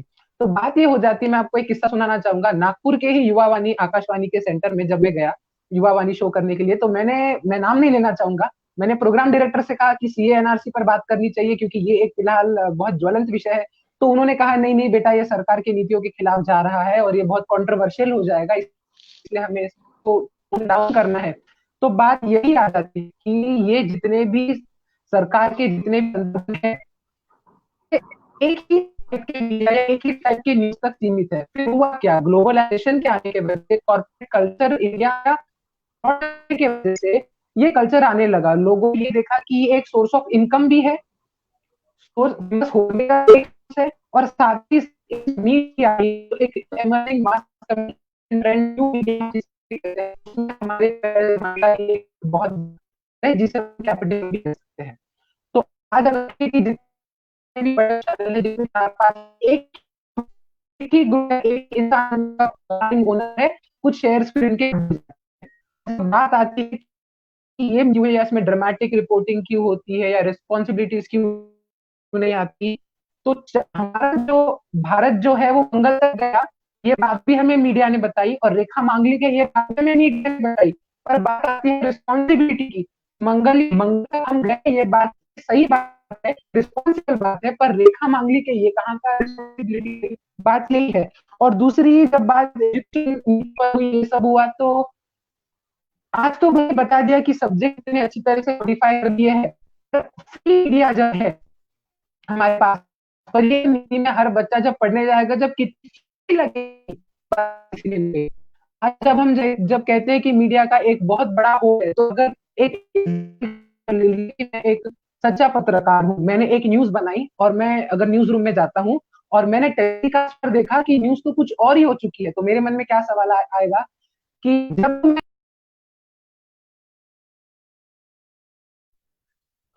करण के साथ में तकनीकी दिक्कत है, करण हमारे साथ दोबारा जुड़ेंगे। करण मैं चाहूंगा कि आप एक बार पहले नेटवर्क सुधार ले, तब हम आगे बढ़ें। पहले तो जो वेंकटेश ने एक विषय रखा है, करण के साथ में तकनीकी दिक्कत है। वेंकटेश ने जो एक विषय रखा, भाई वेंकटेश यहाँ पैनल पे बैठे हैं, उनकी हर बात का मैं सम्मान करता हूं, भले ही वो मेरे छोटे भाई हैं, और मैं वो एंकर भी नहीं हूं जो ये कहेगा दिस इज माय शो, मुझे क्या रखना है ये मैं तय करूंगा।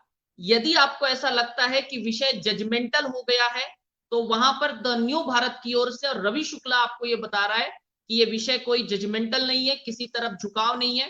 यदि क्वेश्चन मार्क होना चाहिए तो आप बोलते हो, तो मैं अपनी गलती सार्वजनिक रूप से मानने को तैयार हूं कि वो क्वेश्चन मार्क वहां पर चाहिए था, लेकिन हमारा कोई झुकाव किसी की तरफ नहीं है कि भाई हम किसी का समर्थन कर रहे हैं या किसी का विरोध कर रहे हैं। हमारे एक दर्शक है, उन्होंने कहा है आज का विषय ही जजमेंटल है, तो यकीनन वो वेंकटेश जी की बात से ही सहमत होकर के आए हैं। तो मैं बता दूं कि मैं उनमें से नहीं हूं जो सीधा कहेगा दिस इज माय शो, मैं बोलूंगा जो वही होगा, तो ये सारी चीजें बिल्कुल नहीं है। चलिए नेहा, मुद्दा वही है, प्रश्न वही है जो करण के लिए था। मैं आपसे जानना चाहूंगा कि क्या कॉरपोरेट का आना और कॉरपोरेट का हावी हो जाना, देश के भीतर जो मीडिया पे सवाल उठे हैं, क्या ये एक कारण है? बहुत सारे कारणों में से एक कारण। जी नेहा।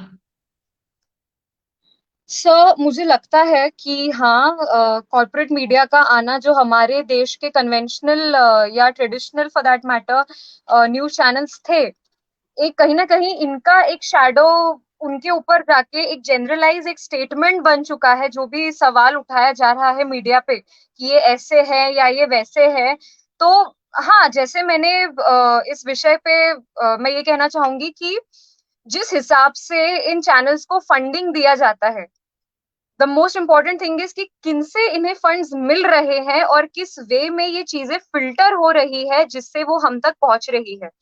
तो जैसे वेंकटेश ने कहा कि हमें एक स्टेटमेंट जारी ना करते हुए सवाल उठाना चाहिए कि हाँ भाई, तो हाँ मैं उठाती हूँ ये सवाल, फिर मुझे आप जवाब दीजिए कि क्यों फिर जैसे मैक्सिमम टाइम पे एक ही चीज को दिखाया जाता है और जो चीजों पे सच में लाइट थ्रो होनी चाहिए वो चीज नहीं दिखाई जाती है। फिर ये मेरा सवाल, ठीक है, मैं नहीं बनाती स्टेटमेंट कि भटक गई है मीडिया, तो फिर आप जस्टिफिकेशन दीजिए मुझे कि क्यों फिर ऐसी ही चीजों को दिखाया जाता है जिसमें एक एंटरटेनमेंट एंगल या एक सस्पेंस एंगल जुड़ा हो।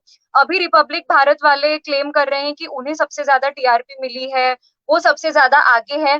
तो अगर क्वालिटी दिखा के उन्हें टीआरपी मिली है, तो आप मुझे ऐसे इंस्टेंसेस बताइए कि वो कौन से टॉपिक पे न्यूज दिखा रहे हैं जिसके बेसिस पे उन्हें वो टीआरपी मिली है। अगर आपको लगता है कि क्वालिटी दिखा रहे हैं तो मुझे बताइए आप, मैं I am ready to get defeated in this matter.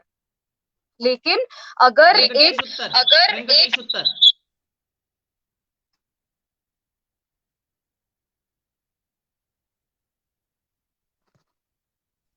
Venkatesh उत्तर दीजिए।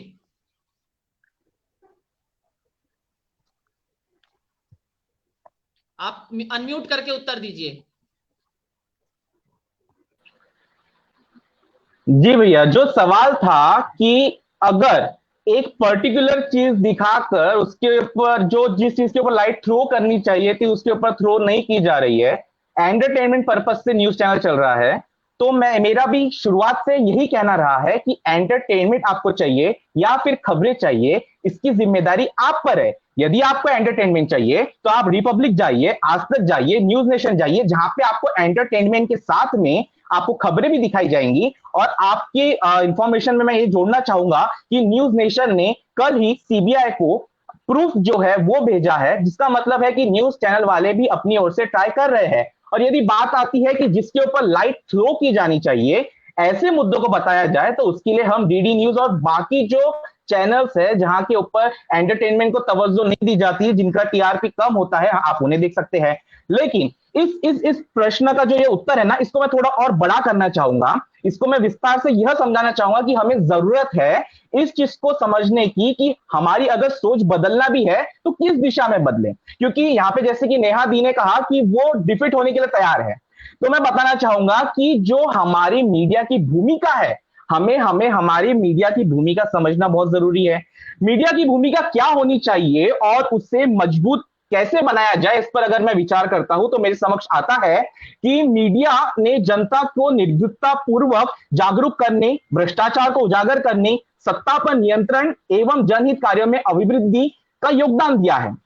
दोष के तौर पे अगर देखा जाए तो प्रिंट मीडिया और टीवी एवं सिनेमा के माध्यम से पश्चिमी संस्कृति का हमारे भारत देश के ऊपर असर तो हुआ है, जो कि बिल्कुल और पूरी तरीके से गलत है। लेकिन यह जो असर हमारे भारत देश के ऊपर गलत तरीके से हुआ है, इसके पीछे भी केवल मीडिया नहीं बल्कि पैसों की लालच वाले वो लोग हैं जो एकदम ऊपर बैठे हुए हैं, जो केवल 5% लोग हैं जो पूरा हमारे भारत देश की इकोनॉमी संभालते हैं। अगर वो लोग यह कहना चाहते हैं कि मीडिया के माध्यम से वो कमाई करे तो उन्हें कोई रोक नहीं सकता। और ठीक है, और अगर मैं समाधान के तौर पर अगर बताना चाहूं तो हमें यह भी समझना चाहिए कि मीडिया की भूमिका सूचना प्रदायक एजेंसी के रूप में होनी चाहिए। मीडिया द्वारा समाज को संपूर्ण विश्व में घटनाओं की जानकारी मिलती है, इसलिए मीडिया का यह प्रयास होना चाहिए कि जानकारियां सटीक हो, सूचनाओं को तोड़ मरोड़ के ना पेश किया जाए। लेकिन यदि अगर मीडिया यह कर रही है तो फिर मैं यही कहना चाहूंगा, ये हम पर निर्भर करता है कि हम वह चैनल देखते हैं, उस प्रिंट मीडिया प्रेस हम उसे समझते हैं। अगर हमें वो पसंद नहीं आ रहा तो हम उसे बदल सकते हैं। अगर हमारे घर में कोई एक अखबार आता है, वो चाहे हिंदी का हो, मराठी का हो या फिर इंग्लिश का हो, पहले एक ही अखबार आया करता था, वो हम सभी लिया करते थे। लेकिन उसके बाद हुआ क्या, हमारे पास आ गए विकल्प। अगर मैं नागपुर की बात करूं तो हिंदी के अखबार हमें लोकमत समाचार देखने को मिलता है, दैनिक भास्कर देखने को मिलता है और कई सारे नवभारत देखने को मिलता है। अब ये हमारे ऊपर निर्भर करता है कि हमें नवभारत की खबरें पढ़नी है, दैनिक भास्कर की खबरें पढ़नी है या फिर किसी दूसरे अखबार की खबरें पढ़नी है। ठीक उसी प्रकार से अगर हम भाषा को भी लेकर भी अगर इस बात पे करना चाहे तो अलग अलग भाषाओं में भी आजकल अखबार जो है वो उपलब्ध है। तो ये हम पर निर्भर करता है कि हमें क्या पसंद आता है, हम क्या देखना चाहते हैं। अगर हमारा एक उद्देश्य रहा कि हमें न्यूज तो देखना ही है और साथ साथ में एंटरटेन भी होना है, तो निश्चित तौर पे आर टीवी, आर पब्लिक, ली पब्लिक देखना कोई गलत बात नहीं है। धन्यवाद। नेहा, उत्तर क्या कहना चाहोगी? सर ये बोल के कि हमें अगर पसंद नहीं है तो हम टीवी चैनल चेंज कर ले और हट जाए उस चीज से, ये एक काफी मैं क्या बोलूं, एक पर्सनल चीज हो गई कि भाई हाँ मुझे पसंद नहीं है तो मैं हट जाती हूँ। लेकिन फिर जो आज का हमारे इस प्लेटफॉर्म पे आने का मोटो है, हम जैसे मैं और करण हमारे पूरे लॉट के एक भाग को रिप्रेजेंट कर रहे हैं और दीपाली और वेंकटेश लॉट के एक भाग को रिप्रेजेंट कर रहे हैं। तो अगर उनका ये कहना है कि भाई हमें नहीं पसंद तो चलो हट जाते हैं, तो मुद्दा तो फिर सॉल्व ही नहीं हो रहा। या ये प्रश्न जो हम उठा रहे हैं कि सच में मीडिया डिविएट हुई है कि नहीं, इसका तो हमें कोई उत्तर ही नहीं मिल रहा। हम दोनों लोग एक ही चीज पे अड़े रहेंगे, ये लोग बोलेंगे तुमको नहीं पसंद हट जाओ, हम बोलेंगे कि ये लोग नहीं दिखा रहे। तो इस चीज में रेजोल्यूशन कहाँ निकल रहा है? अगर हम कॉन्स्टेंटली, अगर हम एक वेव ऑफ चेंज लाना चाह रहे हैं तो we have to make sure कि हमारा पॉइंट जो है वो सच में इस चीज में कंट्रीब्यूट कर रहा है कि वो वेव ऑफ चेंज आ रही है। वो वेव ऑफ चेंज कैसे आएगा अगर हम ये बोल के अपने हाथ झटक लेंगे कि नहीं हमें नहीं पसंद तो हम नहीं देखते। भाई हम तो देखेंगे भाई जो असली चीज दिखा रहे, भाई हम भी वही देखेंगे जो असली चीज दिखा रहा है। लेकिन फिर वो चीज रिजॉल्व कैसे होगी, उस चीज का उत्तर हमें कैसे मिलेगा कि सच में फिर मीडिया अपने अधिकारों रिस्पॉन्सिबिलिटी से भटकी है या नहीं। दीपाली, आप एक वकील हैं, LLB कंप्लीट कर लिया है, LLM पढ़ने के लिए जाने वाली हो। इन दोनों ने जिस प्रकार से अपनी बातें रखी है, यदि कभी भविष्य में जज बनने का मौका मिला, एक कटघरे में आपके पक्ष होगा, एक कटघरे में विपक्ष होगा। भूल जाइए कि आप किस तरफ से यहां बैठी हैं। क्या आपको नहीं लगता जो वेंकटेश जी ने कहा कि भाई निर्णय आप पर है, यदि लड़का सिगरेट पीता है तो पिता को अनदेखा कर देना चाहिए, ये उसका प्रॉब्लम है, मैं कुछ नहीं करूंगा, जा भाई बालकनी में पी ले। नेहा ने कहा पर्सनलाइज नहीं करनी है हमें चीजों को, यदि मीडिया नहीं सुधरता उसे सुधारना पड़ेगा, रेजोल्यूशन लाना जरूरी है। यदि दीपाली टेकाम को एक न्यायाधीश की कुर्सी पर बिठा दिया जाए और न्यायाधीश की कुर्सी पर बैठ करके दीपाली को जजमेंट करने के लिए कहा जाए कि इन दोनों की बहस सुनने के बाद दीपाली एक जजमेंट सुनाएगी, तो मैं चाहूंगा कि दीपाली आज उसका अभ्यास करे। दीपाली, पहले तो बहुत बहुत धन्यवाद रवि भैया, आपने मैं अभी LLB मतलब पास ही होने के अभी हमारे फाइनल एग्जाम अभी आएंगे और उसके पहले ही आपने मुझे जज बनाया, ये तो मेरा सौभाग्य है। तो मैंने दोनों पक्षों की दलीलें सुनी। जहां तक वेंकटेश की बात है कि वो बोल रहे हैं कि हमें खुद को समझना चाहिए, तो देखिए हमारे आत्मनिर्भर भारत की चर्चाएं तो यूएस, यूके, चाइना और पता नहीं देश भर में कहाँ नहीं हो रही। तो फिर एक मीडिया चैनल के बारे में हम आत्मनिर्भर क्यों नहीं बन सकते, पहली बात। और दूसरा, जो नेहा ने सड़े तोड़ प्रश्न मेरे वेंकटेश मेरे मित्र से किए कि भाई आप हमें फिर बताइए कि ये टीआरपी कहाँ से आ रही है, आप हमें बताइए कि ये कहाँ से, कौन से ऐसे खबरें चलाई गई कि इनको इतनी टीआरपी मिली है। तो मुझे ऐसा लगता है फिर तो आपको रिपब्लिक इंडिया से जाके पूछना पड़ेगा कि बताइए आपने जो यहाँ हमें बताया कि आपका जो चैनल है वो टीआरपी में सबसे ऊपर है, तो फिर ये कहाँ से, तो ये रिपब्लिक इंडिया को आपको सवाल पूछने चाहिए, न कि आपके साथी वक्ता को आपको सवाल पूछने चाहिए। दूसरी महत्वपूर्ण बात कि उसी रिपब्लिक इंडिया की मैं बात करूंगी, उसी रिपब्लिक इंडिया में ये भी दिखाया गया कि जो 17 साल से पुराना, जो 17 साल से हमारे यहाँ पे स्थगित था काम, एक बिहार में एक रेलवे लाइन, जो रेलवे सेतु, महासेतु का काम जो 17 साल से स्थगित था, वो अभी फिर से हमने करना शुरू करा, या फिर उसका जो इनॉग्रेशन माननीय प्रधानमंत्री जी के हाथ से हुआ, ये रिपब्लिक इंडिया ने बताया। दूसरी बात, रिपब्लिक इंडिया ने हमें ये भी बताया कि क्योंकि अभी सर्दियां आएंगी और सियाचिन बॉर्डर से और वो जो पेंगोंग लेकर वहां से चाइना की सेना नहीं हट रही, इसलिए हमने विकास सेना नाम की एक नई सेना जो पहले हमारे यहाँ पे थी लेकिन उसको रिनोवेट करके एक सेना लाई गई है माननीय राजनाथ जी के द्वारा। इसके बारे में हमें इंफॉर्मेशन मिली, ये भी रिपब्लिक इंडिया ने बताया। हरियाणा में जो किसान है जो हड़ताल पे बैठे हैं उन पे लाठीचार्ज हुआ, ये भी हमें रिपब्लिक इंडिया ने बताया। तो देखिए ये तीनों चारों खबरें मिला के भी उनको टीआरपी मिल सकती है। अब आपने क्या प्रीकंसीव नोशन आपका है कि किस बात पे उनको टीआरपी मिली, ये मैं या वेंकटेश या करण या रवि भैया तो बदल नहीं सकते। तो एक जज होने के नाते, या फिर जो रवि भैया ने बोला कि जज के नाते आप क्या बोलना चाहेंगे, तो देखिए कहीं ना कहीं 30% तो मैं बिल्कुल सहमत हूँ नेहा से और करण से, और नेहा और करण जिस लॉट को रिप्रेजेंट कर रहे हैं उनसे कि भाई बिल्कुल भटक गया है अपनी जिम्मेदारियों से मीडिया। लेकिन अगर मैं दूसरे पक्ष की दलीलें सुनूं और वो जो कह रहे हैं कि आपको खुद को समझना चाहिए, खुद को समझना चाहिए, अब आप पे निर्भर है, ये सारी जो बातें बोल रहे हैं, तो बिल्कुल। अब मुझे एक बात बताइए, एज अ जज मैं आप तीनों से और रवि भैया आपसे भी ये सवाल पूछना चाहूंगी कि 2 बच्चे हैं, एक के हाथ में मैंने छुरा दिया, दोनों के हाथ में मैंने छुरा दिया, और एक ने कहा कि मैं इससे सर्जरी करूंगा और दूसरे ने कहा कि मैं इससे खून करूंगा। तो अभी आप ये तो नहीं बोल सकते ना कि ये जो खून करने वाला लॉट है इनको उत्तर ढूंढना पड़ेगा कि ये सब लोग सर्जरी क्यों करेंगे। आप ये नहीं कह सकते। आप उसी लड़के से कहेंगे कि भाई देखो ऐसा नहीं होता, खून नहीं कर सकते आपको खुद में बदलाव लाना चाहिए, आप पे निर्भर है, आपको खुद को बदलना पड़ेगा, तब आपकी सोच बदलेगी और वो जो सारा लॉट है वो बदलेगा। तो हम यहाँ पे किसी प्रश्न का उत्तर देने के लिए जरूर बैठे हैं, लेकिन हमारा उत्तर हमारे तरीके से होगा। हम आपको ये नहीं कह सकते कि भाई आप ये हमारा उत्तर है, आपको ये उत्तर मानना ही पड़ेगा। हम एक लोकतांत्रिक देश में, हम चाइना जैसे देश में नहीं है कि उन्होंने कहा कि ऐसा होगा तो ऐसा होगा ही, तो ऐसा बिल्कुल नहीं है। और एक जज के नाते मैं बस इतना ही कहूंगी, क्योंकि मैं अपने पक्ष के विपक्ष में बोल रही हूँ, तो जो मेरा अंदर का डिबेटर है वो मुझे जज बिल्कुल बनने नहीं दे रहा, आप भले मुझे जज कह दे, लेकिन मैं यही कहूंगी। एक बहुत सुंदर पंक्तियां मैंने कहीं सुनी थी, कुमार विश्वास जी की पंक्तियां है, वो मैंने कहीं सुनी थी कि अभी मुझे पता नहीं, इतनी सारी बातों में याद नहीं आ रहा है, लेकिन उन्होंने ये कहा था कि सच्चे मन से षड्यंत्र रचे, झूठे मन से सच के प्रयोग। सच्चे मन से षड्यंत्र रचे, झूठे मन से सच के प्रयोग। प्रश्नों से ढह जाए वो किरदार बनाकर क्या पाया, प्रश्नों से ढह जाए वो किरदार बनाकर क्या पाया, जो शिलालेख बनता उसको अखबार बनाकर क्या पाया। तो मीडिया के बहुत सारे रूप है, मीडिया है, सोशल मीडिया है, और युवाओं से आजकल प्रेरित बहुत सारे ऐसे मीडिया चैनल है जो अपनी बात रखना चाहते हैं, जो अपनी बात लोगों तक पहुंचाना चाहते हैं। तो फिर से वही है कि छुरा आपके दोनों के हाथ में है, अब सर्जरी करना है, खून करना है, खून करोगे तो सजा मिलेगी, एज अ जज मैं आपको सजा दूंगी, आप अपील में जा सकते हैं, बिल्कुल जा सकते हैं, आप लोकतांत्रिक देश में रहते हैं, बिल्कुल मैंने जो कहा।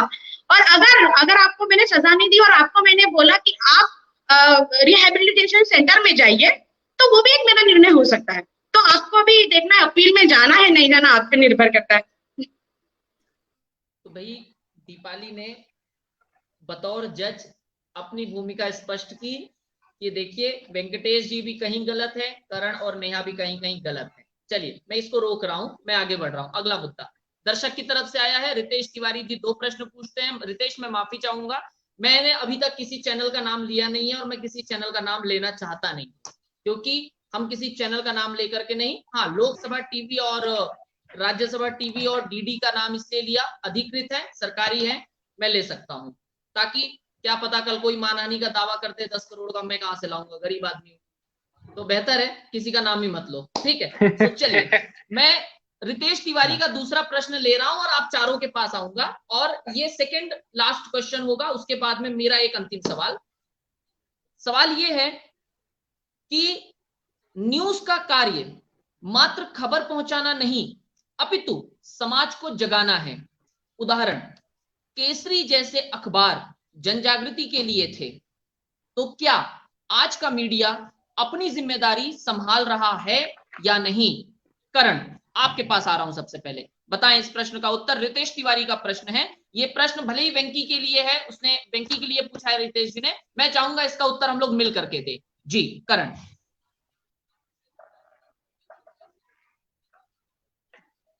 अब अगर जज की बात करें तो प्रशांत भूषण के केस में हमें ये भी दिखने को मिला कि जज की क्रेडिबिलिटी को भी आज हमको कटघरे में डालना पड़ेगा।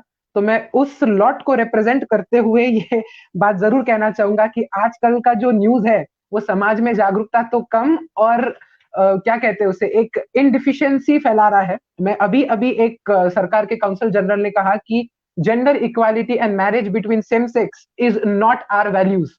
तो इस पर किसी भी मीडिया चैनल ने, इस पर किसी भी न्यूज चैनल ने प्राइम टाइम नहीं किया, एक सवाल भी नहीं उठाया, कुछ भी नहीं हुआ। जबकि विराट कोहली की खबर आई कि उसे बेटा होने वाला है, तो मैं चैनल का नाम नहीं लेना चाहूंगा, उस पर उन्होंने विराट कोहली की सारी जीवन से लेके तो आगे अनुष्का की कैसे मिले, उस पर उन्होंने पूरा एक कथित कहानी सीरीज चला दी कि भारत के होने वाले अगले क्रिकेट आज अभी होने वाले हैं। तो रितेश, मैं तो क्या कहूँ, अब पता ही नहीं चलता। और रिपोर्टर सांस फ्रंटियर, ये एक फ्रेंच कंपनी है, एक एजेंसी है, जिन्होंने कहा कि भारत में फ्रीडम ऑफ प्रेस 140 पर जाकर अटकता है, जबकि भारत एक रिपब्लिक नेशन है, द वर्ल्ड बिगेस्ट डेमोक्रेसी हम जिसे कहते हैं। अगर उसकी फ्रीडम ऑफ प्रेस इंडेक्स जो है अगर 140 पर आके गिरता है तो पता नहीं इसका क्या जवाब दूं। अगर आप कहेंगे कि आपको ये फ्रेंच एजेंसी पर भरोसा नहीं है, तो जब आपको फ्रेंच एयरक्राफ्ट पर भरोसा हो सकता है तो आपको फ्रेंच एजेंसी पे क्यों भरोसा नहीं हो सकता? तो उसी लॉट को रिप्रेजेंट करते हुए मैं ये बात कहता हूं। धन्यवाद। भाई, करण की बात थोड़ी प्रतिशत सही तब लगती है, हम लोग डिबेट में एक लाइन कोट किया करते थे, ऐश्वर्या राय को चांद दिखा या नहीं दिखा ये इस देश का मीडिया बता गया, पर पड़ोस के घर में, गरीब के घर में दिया जला, रोटी मिली या नहीं मिली, इस देश के मीडिया को नहीं दिखाई दिया। करण जी ने बताया कि सो एंड सो खिलाड़ी के घर बेटा बेटी जो भी होने वाला है, और उसके पीछे का उसका अथक प्रयास दिखा दिया। अच्छा हुआ प्रयास अधिक नहीं दिखाया, उसकी मेहनत नहीं दिखाई गई। यकीनन मीडिया यहां तक कम से कम बचा हुआ है, चीजें आज थोड़ी बहुत संभली हुई है, पर वो दिन दूर नहीं जब ये, भाई देखिए कि किसी की मृत्यु के बाद जब बाथ टब में हम लेट सकते हैं, जब हम बता सकते हैं कि ये पंखा ऐसा है, ये चीजें ऐसी है। तो मैं करण की इस बात को आगे बढ़ाना चाहूंगा कि किसी के घर पर यदि कोई गर्भवती है और वो एक ब्रांड है, एक बहुत बड़ा सेलिब्रिटी है, तो उसकी बचपन से लेके अब तक, यानी उसके बचपन से उसके पैदा होने वाले बचपन तक पूरी चीजें परिभाषित कर देना और कई खास खबरों से बचा लेना, कई खास खबरों को बचा लेना कितना उचित है। नेहा, आपके पास आऊंगा, तैयार रहें। पहले दीपाली के पास जा रहा हूं ताकि हम थोड़ा सा क्रॉस कर सकें। दीपाली, प्रश्न यही है जो रितेश तिवारी पूछ रहे हैं, केसरी जैसे अखबार मीडिया को रिप्रेजेंट करके जन जागृति लाते थे, पर आज जन जागृति कहां है? जी दीपाली। फिलहाल देश के सवालों का जवाब देते हुए, फिलहाल जो सबसे चर्चा में जो मुद्दा है वो बिल्कुल सुशांत सिंह राजपूत का मुद्दा है और कंगना का मुद्दा है और ड्रग्स माफियाओं का मुद्दा है। तो मुझे आप ये बताइए, हमारे देश का युवा ये बॉलीवुड से बहुत ज्यादा प्रभावित है, बहुत ज्यादा, कि अगर ये फलाना एक्टर ये कर रहा है तो मैं भी वैसे ही करूंगा, फलाना एक्ट्रेस ने ऐसे बाल काटे तो मैं भी वैसे ही बाल काटूंगा, और बहुत सारी चीजें जो अनुष्का शर्मा प्रेग्नेंट है वो भी दिखाई गई, जो करण ने बिल्कुल सही बात रखी। लेकिन उसी के साथ अगर बॉलीवुड का ड्रग्स कनेक्शन अगर मीडिया में दिखाया जा रहा है तो ये जागरूकता वाली बात नहीं हुई क्या? या फिर बॉलीवुड के जिस लोगों से हम प्रभावित है, हमारे जीवनी हम उनसे प्रभावित करते हैं, हमारे लिए हीरो मतलब बॉलीवुड के अभिनेता है, तो उनका जो ड्रग्स के साथ कनेक्शन है अगर वो युवाओं के तक पहुंचाया जा रहा है तो ये एक जागरूकता वाली बात नहीं हुई क्या? तो मैं सब मेरे साथी वक्ताओं से भी ये सवाल पूछना चाहूंगी कि हमेशा ऐसा क्यों है कि भाई फलानी चीजें ये तो जागरूकता वाली हुई, फलानी चीजें ये तो जागरूकता वाली हुई, लेकिन अगर ड्रग्स के बारे में बात कही जा रही है, लेकिन अगर मेंटल हेल्थ के बारे में बात की जा रही है, अगर ये कहा जा रहा है कि एक पर्टिकुलर कुछ पर्टिकुलर लोगों को वो मेंटली टॉर्चर कर रहे हैं, पर्टिकुलरली बॉलीवुड में, और सिर्फ बॉलीवुड इंडस्ट्री की बात नहीं है, तो ये सारे इंडस्ट्रीज में होती है। अब बॉलीवुड इंडस्ट्री उसका प्रतिनिधित्व बन के सामने जरूर आ रहा है। जैसे मी टू मूवमेंट हुआ, फॉर एग्जाम्पल जैसे मी टू मूवमेंट हुआ तो उसके बाद हमें ये भी पता चला कि इंफोसिस में एक लड़की का बलात्कार हुआ था। तो ये केवल बॉलीवुड एक प्रतिनिधि बन सकता है इन सारी चीजों का।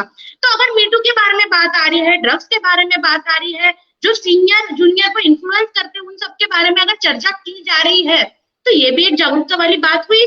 तो मतलब अगर उस माध्यम से जागरूकता हो रही है तो जरूर मीडिया अपना काम तो कर रहा है। शायद रितेश के प्रश्न का मैं जवाब दे चुकी हूँ कि वो जागरूकता जरूर कर रहा है, लेकिन आपने जो ये स्टीरियोटाइप बना के रखे हैं कि फलानी बात मतलब जागरूकता हुई और फलानी बात मतलब एंटरटेनमेंट, तो ये बिल्कुल गलत बात है। एंटरटेनमेंट के माध्यम से भी जागरूकता ला जा सकती है और ये हमें और आपको एक्सेप्ट कर लेना चाहिए।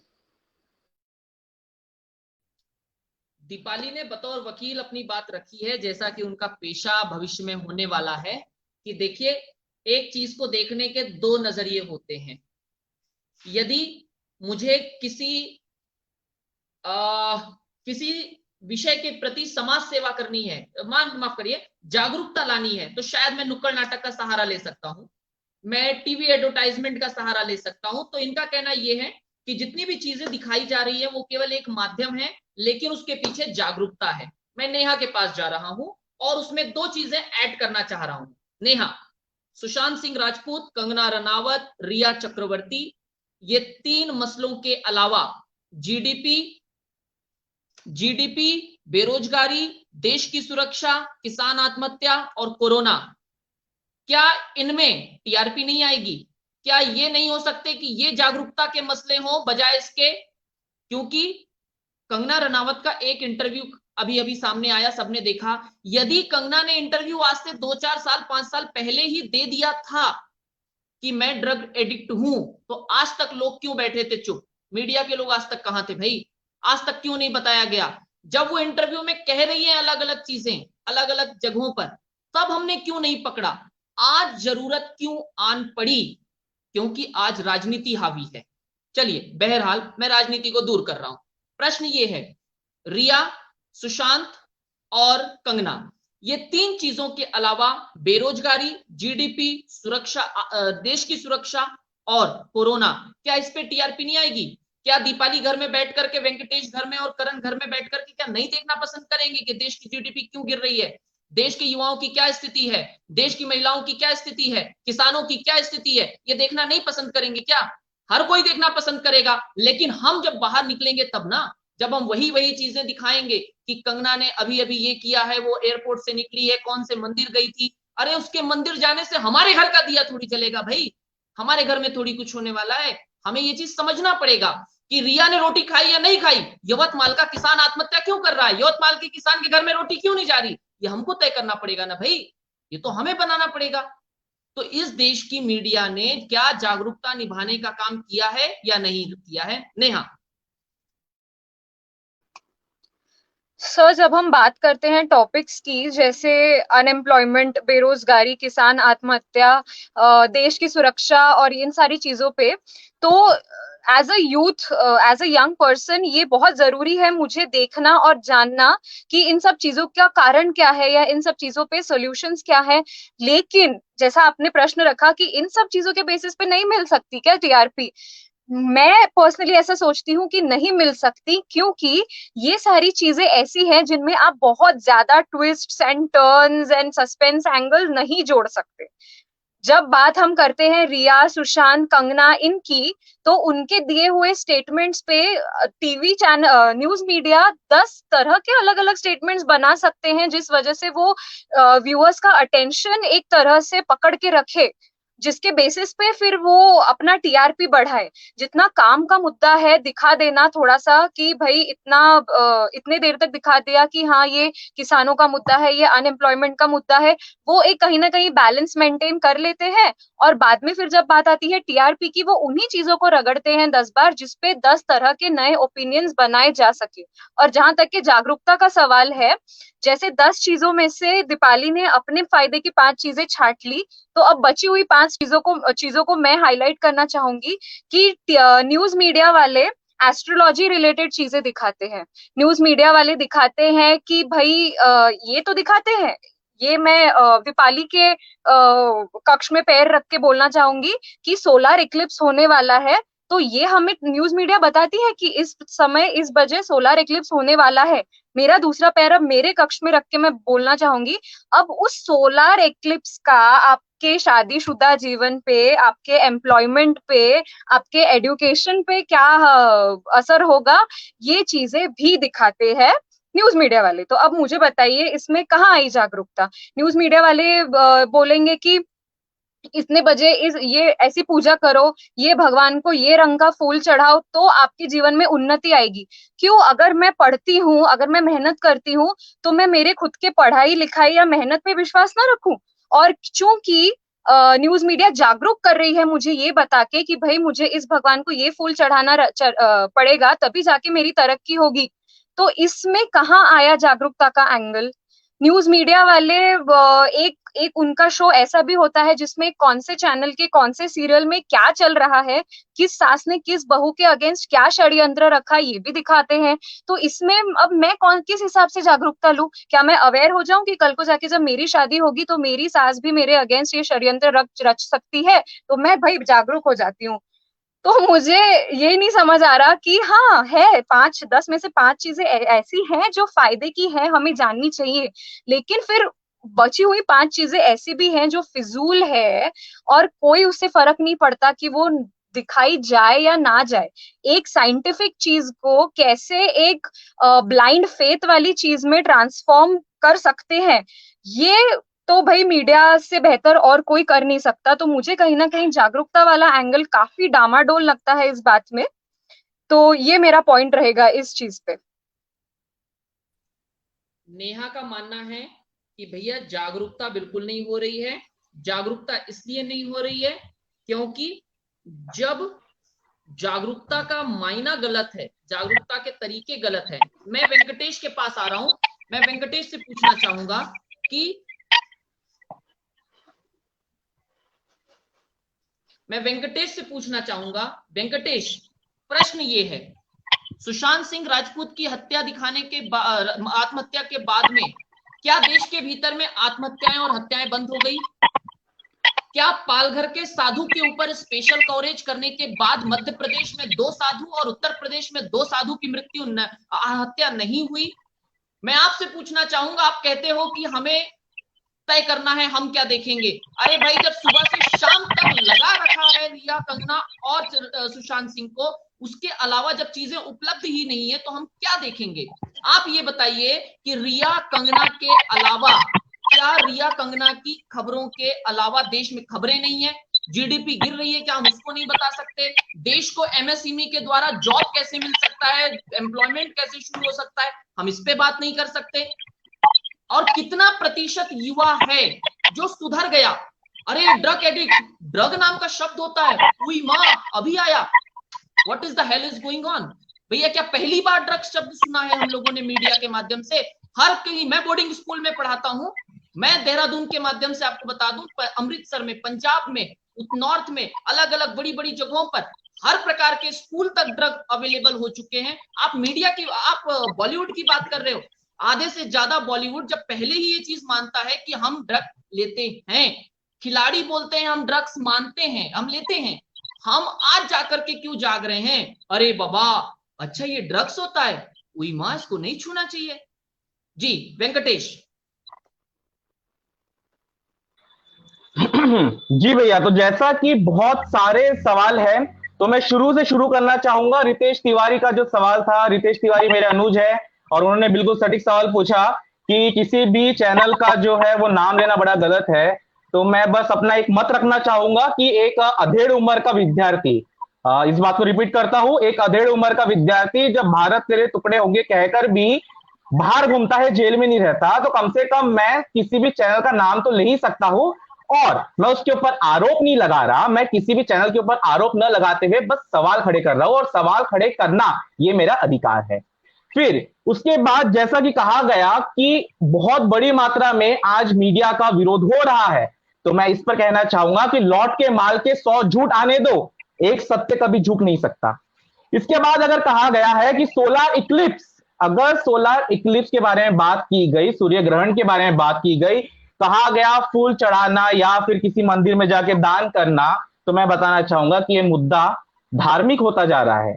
अगर हम किसी की धार्मिक भावना को अगर ठेस पहुंचाते हैं तो मुझे लगता है बड़ा गलत है, क्योंकि सूर्य ग्रहण हो, चंद्र ग्रहण हो, इससे हमारी धार्मिक भावनाएं जुड़ी हुई है। बिल्कुल सही, मैं खुद एक साइंस का स्टूडेंट हूं, पर इसका मतलब यह बिल्कुल नहीं कि मैं अपने भारतीय संस्कृति को और भारतीय संस्कृति में निहित कई सारे संस्कृतियां जो एकजुट होके आती है और इतने सालों से जो हमारा भारत देश एकत्रित है, इसी की वजह से मैं किसी साइंस के कारण उस संस्कृति को बर्बाद होने नहीं दे सकता। तो अगर सूर्य ग्रहण पर फूल चढ़ाने से अगर किसी को खुशी मिलती है तो निश्चित तौर पर वो फूल चढ़ाए। और अगर रही बात सबसे बड़े साइंस की, हमारे भारत देश की, तो मैं याद दिलाना चाहूंगा मिशन मंगल की। तब जब वो मिशन मंगल ऊपर जा रहा था, उसके पहले एक बार वो फेल हो चुका था। अब अगला मिशन उनका फेल ना हो, इसके लिए सभी वहां पे साइंटिस्ट जो थे उन्होंने प्रार्थना की, पूजा की। तो यहां पर धर्म आगे आया या साइंस, मैं ये जरूर पूछना चाहूंगा। खैर यह तो अलग मुद्दा हो गया। अब यहाँ पे एक और सवाल आया था कि क्या जागरूकता फैलाने का काम मीडिया कर रहा है या नहीं। और जैसे कि कहा गया कि जैसा कि रवि भैया ने खुद ने कहा कि ऐश्वर्या को चांद दिखा या नहीं दिखा, ये तो मीडिया ने बखूबी बता दिया, लेकिन गरीब के घर में रोटी पहुंची कि नहीं पहुंची यह नहीं बता पाए। तो मैं बताना चाहूंगा कि एक बहुत ही हिंदी में बहुत ही अच्छा कहा गया है, दोष पराही देखी करी चला हसत हसत, अपने याद न आवई जिनका आदि न अंत। अर्थात दूसरों के दोष को देखकर तो हम हंस देते हैं, लेकिन हमें खुद के दोष याद नहीं आते। यदि हम अपने कर्तव्य समझकर अपने आसपास के सराउंडिंग को, एटमॉस्फेयर को, आसपास रहने वाले लोगों का ख्याल रखें, तो निश्चित तौर पे किसी भी गरीब का घर, कोई भी गरीब भूखा नहीं मरेगा, किसी को आत्महत्या करने की जरूरत नहीं पड़ेगी। और यही जो मैंने शुरुआत किया था, मीडिया का काम नहीं है, मीडिया कुछ नहीं करेगा, मीडिया कुछ नहीं करेगा। मीडिया बोलेगा आप अपने घर पे संभालते बैठो भैया, हम तो रिया के कंगने के अंगने में घूमेंगे, झुमका गिराएंगे, ठंगना लगाएंगे, बस यही करेंगे। आप अपने पड़ोस वाले को खाना खिलाओ, आप पड़ोस वाले को रोजगार दो। यानी बेरोजगारी पे बात कौन करेगा भाई, जीडीपी पे बात कौन करेगा, मुद्दे पे आओ ना। आप यदि कहावत सुनाओगे मुझे, आप कहानियां सुनाओगे, तो कहानियों से बात नहीं होती। यानी कि देश के भीतर कहानियां सुना करके हम बोल देंगे हम लोग बस सुपर पावर बनने वाले हैं। सुपर पावर कहाँ है, सुपर पावर कहाँ है? हम लोग बहुत जल्दी हम लोग तरक्की करने वाले हैं। तरक्की कहाँ है? 2 करोड़ जॉब आने वाली है, जॉब कहाँ है? जीडीपी कहाँ है सर? -23 क्यों हो गई? मुद्दे पे बात कौन करेगा, ये सुनना चाहते हैं आपसे हम। वेंकटेश। निश्चित तौर पे जो सब मुद्दे हैं इन सब के ऊपर बात की जाती है। मैं फिर वही कहूंगा कि बहुत सारे न्यूज चैनल उपलब्ध है, अब न्यूज चैनल का नाम लेने पर रोक लगा दी जा चुकी है, तो मैं न्यूज चैनल का नाम नहीं लूंगा। लेकिन उसके बाद मैं जरूर बताना चाहूंगा कि आप न्यूज चैनल, बात होती है, आपका कहना है बात होती है निश्चित तौर पर, ठीक है, निश्चित तौर पर। करण उत्तर दो, करण उत्तर दो, बात होती है। लो करण ही गायब हो गए। नेहा उत्तर दो, बात होती है? करण का लॉट खाली हो गया। तो बात होती है, निष्कर्ष क्या निकलता है मुझे बताइए। पूरा तो मतलब एक न्यूज चैनल जैसे अभी फिलहाल हमारे इस प्लेटफॉर्म पे सवाल उठाया गया था कि हमने एक स्टेटमेंट रख दिया है, हम सवालों को जगह ही नहीं दे रहे, और जो स्टेटमेंट रखा गया है उसी हिसाब से हम कंक्लूजन निकालेंगे। तो मोस्टली क्या न्यूज चैनल्स पे ये नहीं होता कि एक चीज को आगे रख के उसकी डिस्कशन तो किया जाता है, लेकिन जिस चीज को वो पर्टिकुलर न्यूज चैनल सपोर्ट कर रहा है कंक्लूजन उसी चीज के इर्द गिर्द कहीं ना कहीं निकाला जाता है। तो कहाँ निकल रहा है कंक्लूजन, या कहाँ कुछ कंस्ट्रक्टिव हो पा रहा है उस डिस्कशन में? लोग आते हैं, भिड़ जाते हैं आपस में, एट दी एंड या तो वो डिस्कशन रोकना पड़ता है, या तो कहीं ना कहीं उसी के साइड पे वो कंक्लूजन निकाला जाता है जिस साइड को वो पर्टिकुलर मीडिया चैनल बढ़ावा देना चाहता है। तो मुझे तो I don't know, I mean I am lagging somewhere, but मुझे एक कंस्ट्रक्टिव एंगल किसी भी न्यूज मीडिया के डिबेट पे नहीं दिखता जहां से एक्चुअल में एक कंक्लूजन निकल रहा है जिसको हम इम्प्लीमेंट कर सके। वेंकटेश, एक सिंपल सा सवाल, वेंकटेश और दीपाली, बहुत सिंपल सा सवाल, आप लोग पक्ष रख रहे हो बहुत देर से, चलिए एक अच्छा सा सवाल, देश का कोई एक ऐसा न्यूज चैनल बताइए जो बताता है कि जीडीपी क्या होती है, कैसे उठती है, कैसे गिरती है, हमारा योगदान क्या होता है, हम कैसे काम करते हैं। एक बताना है अधिकृत अनधिकृत, आप बताइए। अभी किसी चैनल का तो नाम नहीं लेना था, लेकिन अगर अधिकृत चैनल की मैं बात करूं तो मुझे ऐसा लगता है 12:30 बजे राज्यसभा टीवी पे द बिग पिक्चर नाम का एक शो आता है, जिसमें ये सेम होता है कि डिस्कशन होता है, उसमें कंक्लूजन निकाला जाता है। उसमें ये बताया जाता है कि भाई हमारे मैन्युफैक्चरिंग पार्ट का क्या काम है, या हमारे प्राइमरी सेक्टर का काम है, टर्शरी सेक्टर का क्या काम है। सेकेंडली, जो आपने बोला कि बहुत सारे मुद्दे दूसरे भी है कि चीन का मुद्दा है, ये मुद्दा है, तो उसी राज्यसभा टीवी पे 3 बजे देश देशांतर नाम का एक शो आता है, जिसमें ये बताया जाता है कि भाई चीन क्या कर रहा है, या फिर नेपाल ने ऐसा क्यों बोला, या फिर पाकिस्तान ने ऐसा क्यों बोला, या फिर जो अभी मॉस्को में जो हमारे सभी देशों की एक बैठक हुई थी उसमें क्या निकाला गया। साथ में उसी राज्यसभा टीवी पे, मैं इसलिए ये राज्यसभा टीवी का नाम इसलिए ले रही हूँ क्योंकि पहले रितेश ने बोला कि किसी चैनल का नाम नहीं लेना चाहिए, आपने उसको समर्थन किया तो बिल्कुल नहीं लूंगी, अधिकृत चैनल का बिल्कुल मैं नाम लूंगी। उसी राज्यसभा टीवी पे कृषि से संबंधित नहीं बोला, ये मैंने बोला है कि मैं नाम नहीं लूंगा, आप लोग ले सकते हो, आप लोग ले सकते हो, आप लोग ले सकते हो, मैं नाम नहीं लूंगा, मैंने ये कहा। जी कंटिन्यू। जी रवि भैया, आप मुझे अपनी छोटी बहन समझते हैं। आप बोलते हैं कि अगर किसी ने मानहानि का दावा किया तो मैं पैसे नहीं दे पाऊंगा, अगर किसी ने मुझ पे मानहानि का दावा किया तो मैं कहाँ से पैसे दूंगी, तो मैं भी बेशक नाम बिल्कुल नहीं लूंगी। अधिकृत चैनल की मैं बात करूंगी तो देखिए, Rajya Sabha, Lok Sabha TV, DD national पे बहुत सारी चीज, ये सारे अधिकृत चैनल है जहाँ पे दिखाया जा रहा है। अगर आप इस बात से परेशान है कि कॉर्पोरेट सेक्टर के कारण न्यूज चैनल अपने भटक गया है, तो जाइए अधिकृत चैनल के पास। अगर आप इस बात से परेशान है कि मुद्दाहीन हो गया, तो जाइए अधिकृत चैनल के पास। अगर आप इस बात से परेशान है कि जागरूकता नहीं मिल रही, तो जाइए अधिकृत चैनल के पास। तो जो अनधिकृत है वो आपको क्यों चाहिए जब अधिकृत आपके पास है? तो ये, और आप शायद किसी ने तो भी चर्चा में ये बात रखी कि एंटरटेनमेंट के माध्यम से जागरूकता नहीं हो सकती। देखिए, मैं 5 साल से हमारा जो राष्ट्रमंत्री तुकडोजी महाराज नागपुर विद्यापीठ है उसको रिप्रेजेंट करने जाती हूँ, और वहां पे एक कंपटीशन होती है स्किट, जहाँ पे आपको देश के ज्वलंत मुद्दे को नुक्कड़ नाटक या फिर नाट्य रूपांतर में बताना होता है। तो मुझे ऐसा लगता है कि उस 10 मिनट में एक कलाकार जितनी बातों पर अंकुश रखता है, शायद इस देश का अधिकृत अनधिकृत कोई भी चैनल उस बातों पर अंकुश नहीं रख पाता जो एक युवा करता है। साथ में आजकल बहुत से, मतलब यूट्यूब पे भी बहुत से ऐसे चैनल्स है जहाँ पे आपको बताया जाता है कि जीडीपी में आपका एक वाईजी स्टडी आईक्यू करके एक चैनल है, फिर ब्रूट इंडिया करके एक चैनल है। तो बहुत सारे चैनल्स है भाई अभी अवेलेबल। आप ऐसे दिखानी है। रोक रहा हूँ, रोक इसलिए रहा हूँ क्योंकि हमारे पास थोड़ा समय कम है। अब हम अपने अंतिम सवाल पर आते हैं, लेकिन दीपाली की बातों से मैं सहमत हूँ कि हाँ भाई, जो अधिकृत चैनल हैं, जो चैनल आपको चीजें दिखाते हैं, आप वहां जाइए, वहां जाकर के देखिए और जाकर के देख करके बात करिए। लेकिन एक चीज मैं दीपाली आपको बता दूं, रितेश तिवारी भी इस चीज को कह रहे हैं, मेरे बोलने से पहले उनका भी कमेंट आ गया, क्या हम सरकारी चैनल पर सरकार की आलोचना देखते हैं कभी? क्या कभी आपने देखा है? हाँ या ना में बोलना, मैं डिटेल में नहीं जाऊंगा, हाँ या ना में जो बोलना कि क्या हमें आलोचना मिलती है या नहीं मिलती है? नहीं, बिल्कुल मिलती है। और आपने इसका उदाहरण दिया कि राज्यसभा टीवी के संपादक ने कहा कि मैं किसी के दबाव में काफी कर सकता हूँ। रोकने की माफी भी चाहता हूं, लेकिन आप मानती हैं कि मिलती है, चलिए ठीक है, आपकी नजर में उसे आप आलोचना मानती हैं, लेकिन रितेश तिवारी का मानना है कि वहां पर जनता की बुद्धि को बंधक नहीं बनता, वहां पर आलोचना शून्य है। चलिए अंतिम मुद्दा आप लोगों के पास आ रहा हूं, अंतिम मुद्दा, लेकिन संक्षिप्त में मैं चाहूंगा उत्तर दें ताकि हम जल्दी से जल्द खत्म कर सके। प्रश्न है, क्या किसी पत्रकार को जो समाज का सेवक है, समाज का प्रहरी है, सुरक्षा देना उचित है, वो भी Z+ लेवल की, जिस पर कि लाखों का खर्चा आता है, वो भी एक निजी पत्रकार को? क्या किसी पत्रकार को सुरक्षा देना उचित है या नहीं, तब जबकि उसने मुसीबत अपने आप से मोल ली हो, किसी और के कारण नहीं? चलिए वेंकटेश अपना मत रखिए।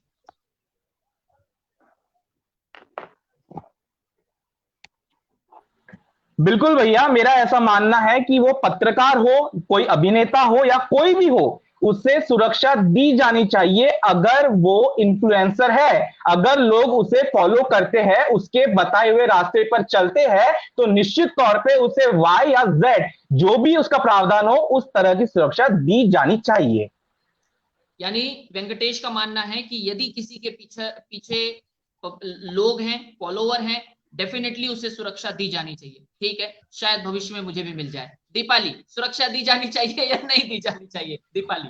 बिल्कुल दी जानी चाहिए, और आपके समय आपको भी दी जानी चाहिए। अगर आप युवाओं की बात रखते हैं और आपको अगर ये जो भी लोग हैं जो आपको बोल रहे होंगे और आपको धमकियां दे रहे होंगे, तो बिल्कुल दी जानी चाहिए। मैं आपके समर्थन में खड़ी रहूंगी और बोलूंगी कि भाई रवि भैया को सुरक्षा दो, जैसे इनको भी दी गई है, तो बिल्कुल देनी चाहिए।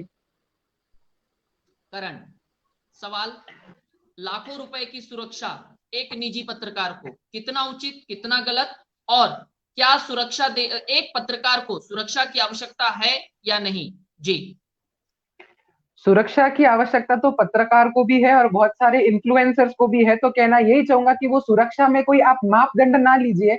अनुराग ठाकुर को अगर दे रहे हैं तो कन्हैया कुमार को भी दीजिए, सुब्रमण्यम स्वामी को दे रहे हैं तो सीताराम येचुरी को भी दीजिए, अर्नब गोस्वामी को दे रहे हैं तो फिर आप रवीश कुमार को भी दीजिए। लगता है मैंने मेरी बात को बहुत क्लियर कर दिया। और लाखों रुपए खर्चा करना है, करोड़ों रुपया खर्चा कीजिए, पर उसमें कोई आप हस्तक्षेप या फिर आप कोई हेजिटेशन ना रखिए। जितना आप कहते हैं कि उतार चढ़ाव या बढ़ाव हो, टीआरपी ज्यादा हो या कम हो, सुरक्षा दोनों को बराबर मिलनी चाहिए। यानी करण का मानना है भैया, पक्ष हो या विपक्ष हो, इधर का हो या उधर का हो, लेफ्ट का हो या राइट का हो, हाथ का हो या पंजे का हो या कमल का हो, हाथी का हो या साइकिल का हो, सबको सुरक्षा मिलनी चाहिए। यदि वो सुरक्षा के लिए अप्लाई करता है और उसे लगता है कि वो इस देश में असुरक्षित है तो। नेहा, बस रवि भैया उसमें एक पॉइंट में ऐड करना चाहूंगा कि उसका इकोनॉमिक स्टेटस भी देखा जाए।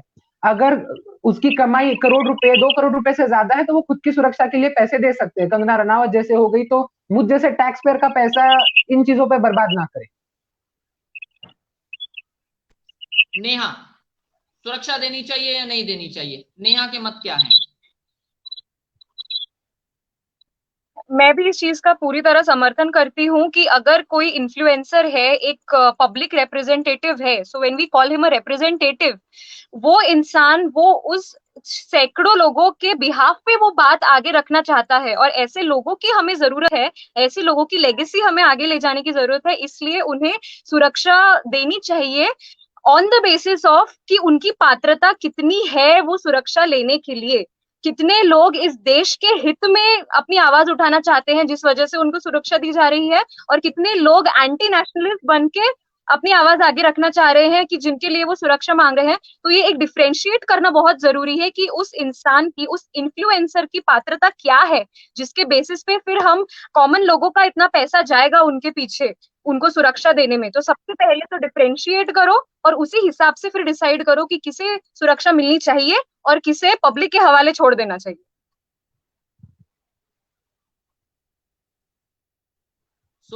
नेहा ने बताया कि भाई पब्लिक के हवाले किसे छोड़ना है और सुरक्षा किसे देनी है, ये तय करना पड़ेगा।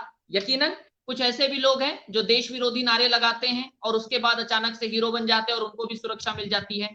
अपने ही देश में रहेंगे, यहीं की खाएंगे, यहीं पर उसकी थाली में छेद करेंगे, सुरक्षा तो उन्हें भी मिलती है। तो चारों मेरे नेहा, दीपाली, वेंकटेश और करण, चारों का मानना है सुरक्षा मिलनी चाहिए।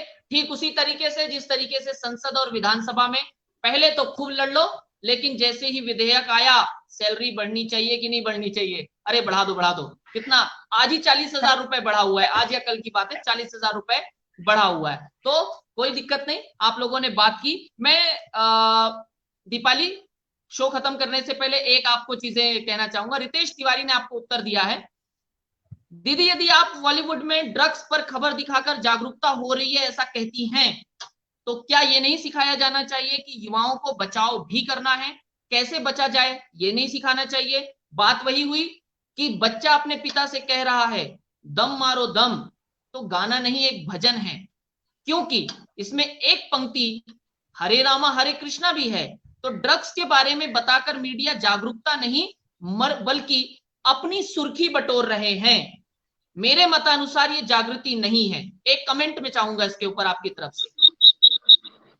बिल्कुल बिल्कुल, रितेश मेरे छोटे भाई है, बहुत जगह पे हमारी बातें होती है। बिल्कुल बिल्कुल एक ओपिनियटेड पर्सन है, आई रियली रिस्पेक्ट हिम। तो उन्होंने जैसे कहा कि जागरूकता, तो देखिए जब न्यूज ड्रग्स की बात चलती है तो उसमें एक ये एंगल भी दिखाया जाता है कि देश में ड्रग्स आ कहां से रही है।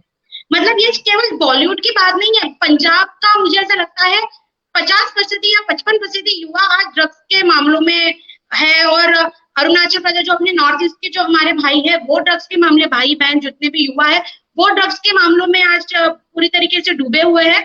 तो जब ड्रग्स की बातें चलती है तो उसमें ये भी पूछा जाता है कि भैया ड्रग्स हमारे देश में आ कहां से रहा है, और उसमें ये एक भी एंगल बनता है कि जो हमारे दुश्मनी देश है या दुश्मनी जो हमारे पड़ोसी देश है उनके माध्यम से हमारे देश में ड्रग्स लाया जा रहा है, और इसके बारे में बात लोकसभा में भी उठी। तो जैसे बोला कि दम मारो दम, तो मुझे तो दम मतलब कि भगवान की पूजा करते हुए अपनी आत्मा को इतने दम दीजिए कि आपकी आत्मा परमात्मा से जुड़ जाए। तो मेरे लिए दम मारो दम का अर्थ तो ये हुआ। अब देखिए आपको कौन सा अर्थ लेना है। तो हरे राम हरे कृष्णा बोलूंगी तो राम की जैसे मर्यादा भी मुझे रखना है, और अगर मैं कृष्णा बोल रही हूँ तो सबका भला हो ये भी मुझे कहना है। तो बिल्कुल, अभी रितेश भाई क्या बोलेंगे इस पे तो चर्चा होगी जरूर उनसे। तो दीपाली पक्की वकील है, वकालत की पढ़ाई ऐसे ही नहीं की है। इसका मतलब यह है कि उन्होंने परीक्षा से 2 दिन पहले किताबें नहीं खोली, साल भर किताबें खोल रखी थी। तो चलिए आप चारों ने, यानी माफ करें, दीपाली, वेंकटेश, नेहा और करण, आप चारों ने आपके बहुत कीमती समय 2 घंटे, तकरीबन 2 घंटे मुझे दिए, और मुझे उम्मीद है आप लोगों ने एंजॉय किया होगा ये चर्चा यहीं तक। लेकिन पॉजिटिविटी हम अपने साथ लेकर जाएंगे, निगेटिविटी को यहीं छोड़ देंगे। जितनी अच्छी बातें हुई है नेहा, दीपाली, वेंकटेश और करण सब अपने साथ रखेंगे, अपने अपने स्तर पर जहां जो हो सकेगा डेफिनेटली करने की कोशिश करेंगे।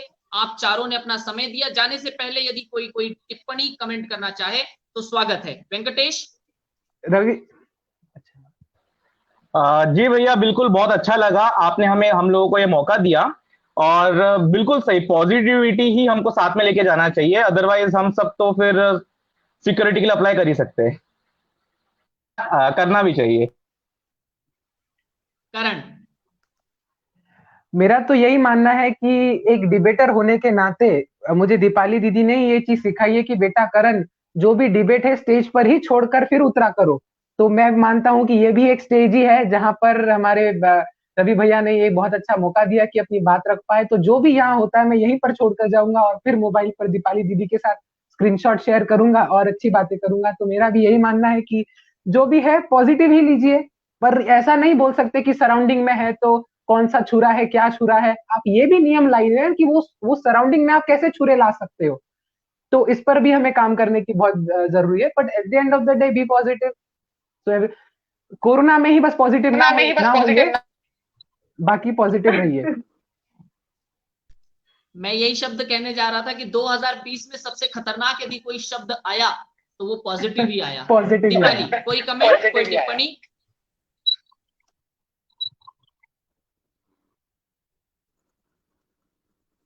दीपाली कोई टिप्पणी?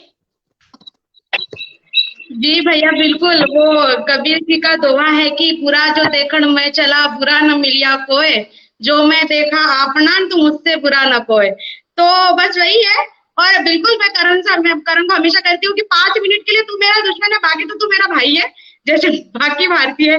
तो बिल्कुल यही बातें है कि हम सब एक नागपुर का एक बहुत बड़ा डिबेट का ग्रुप है कि अगर हम स्टेज पे रहे तो हम ऐसे झगड़ते हैं कि आगे 50 साल तक मुझे तुम्हारा मुंह नहीं देखना, और जैसे स्टेज से उतरते हैं तो चल यार पानी पूरी खाएंगे। तो ये एक इस तरह का डिबेट का कल्चर है। आपने जो लेगेसी हमारे लिए छोड़ी थी, रवि भैया ने, शामली दीदी ने और सबने जो लेगेसी छोड़ी, वही बस हम आगे लेके जा रहे हैं। तो बस यही है कि बस देखिए कि बुरा क्या है, बुरा क्या नहीं है, और कोरोना में पॉजिटिव मत निकले, बाकी तो पॉजिटिविटी ही जिंदगी का नाम है। ग्रेट। हालांकि पानी पूरी की आपने बात की, सीरियसली 6 महीने हो गया पानी पूरी खाए। नेहा बताइए जाने से पहले क्या टिप्पणी?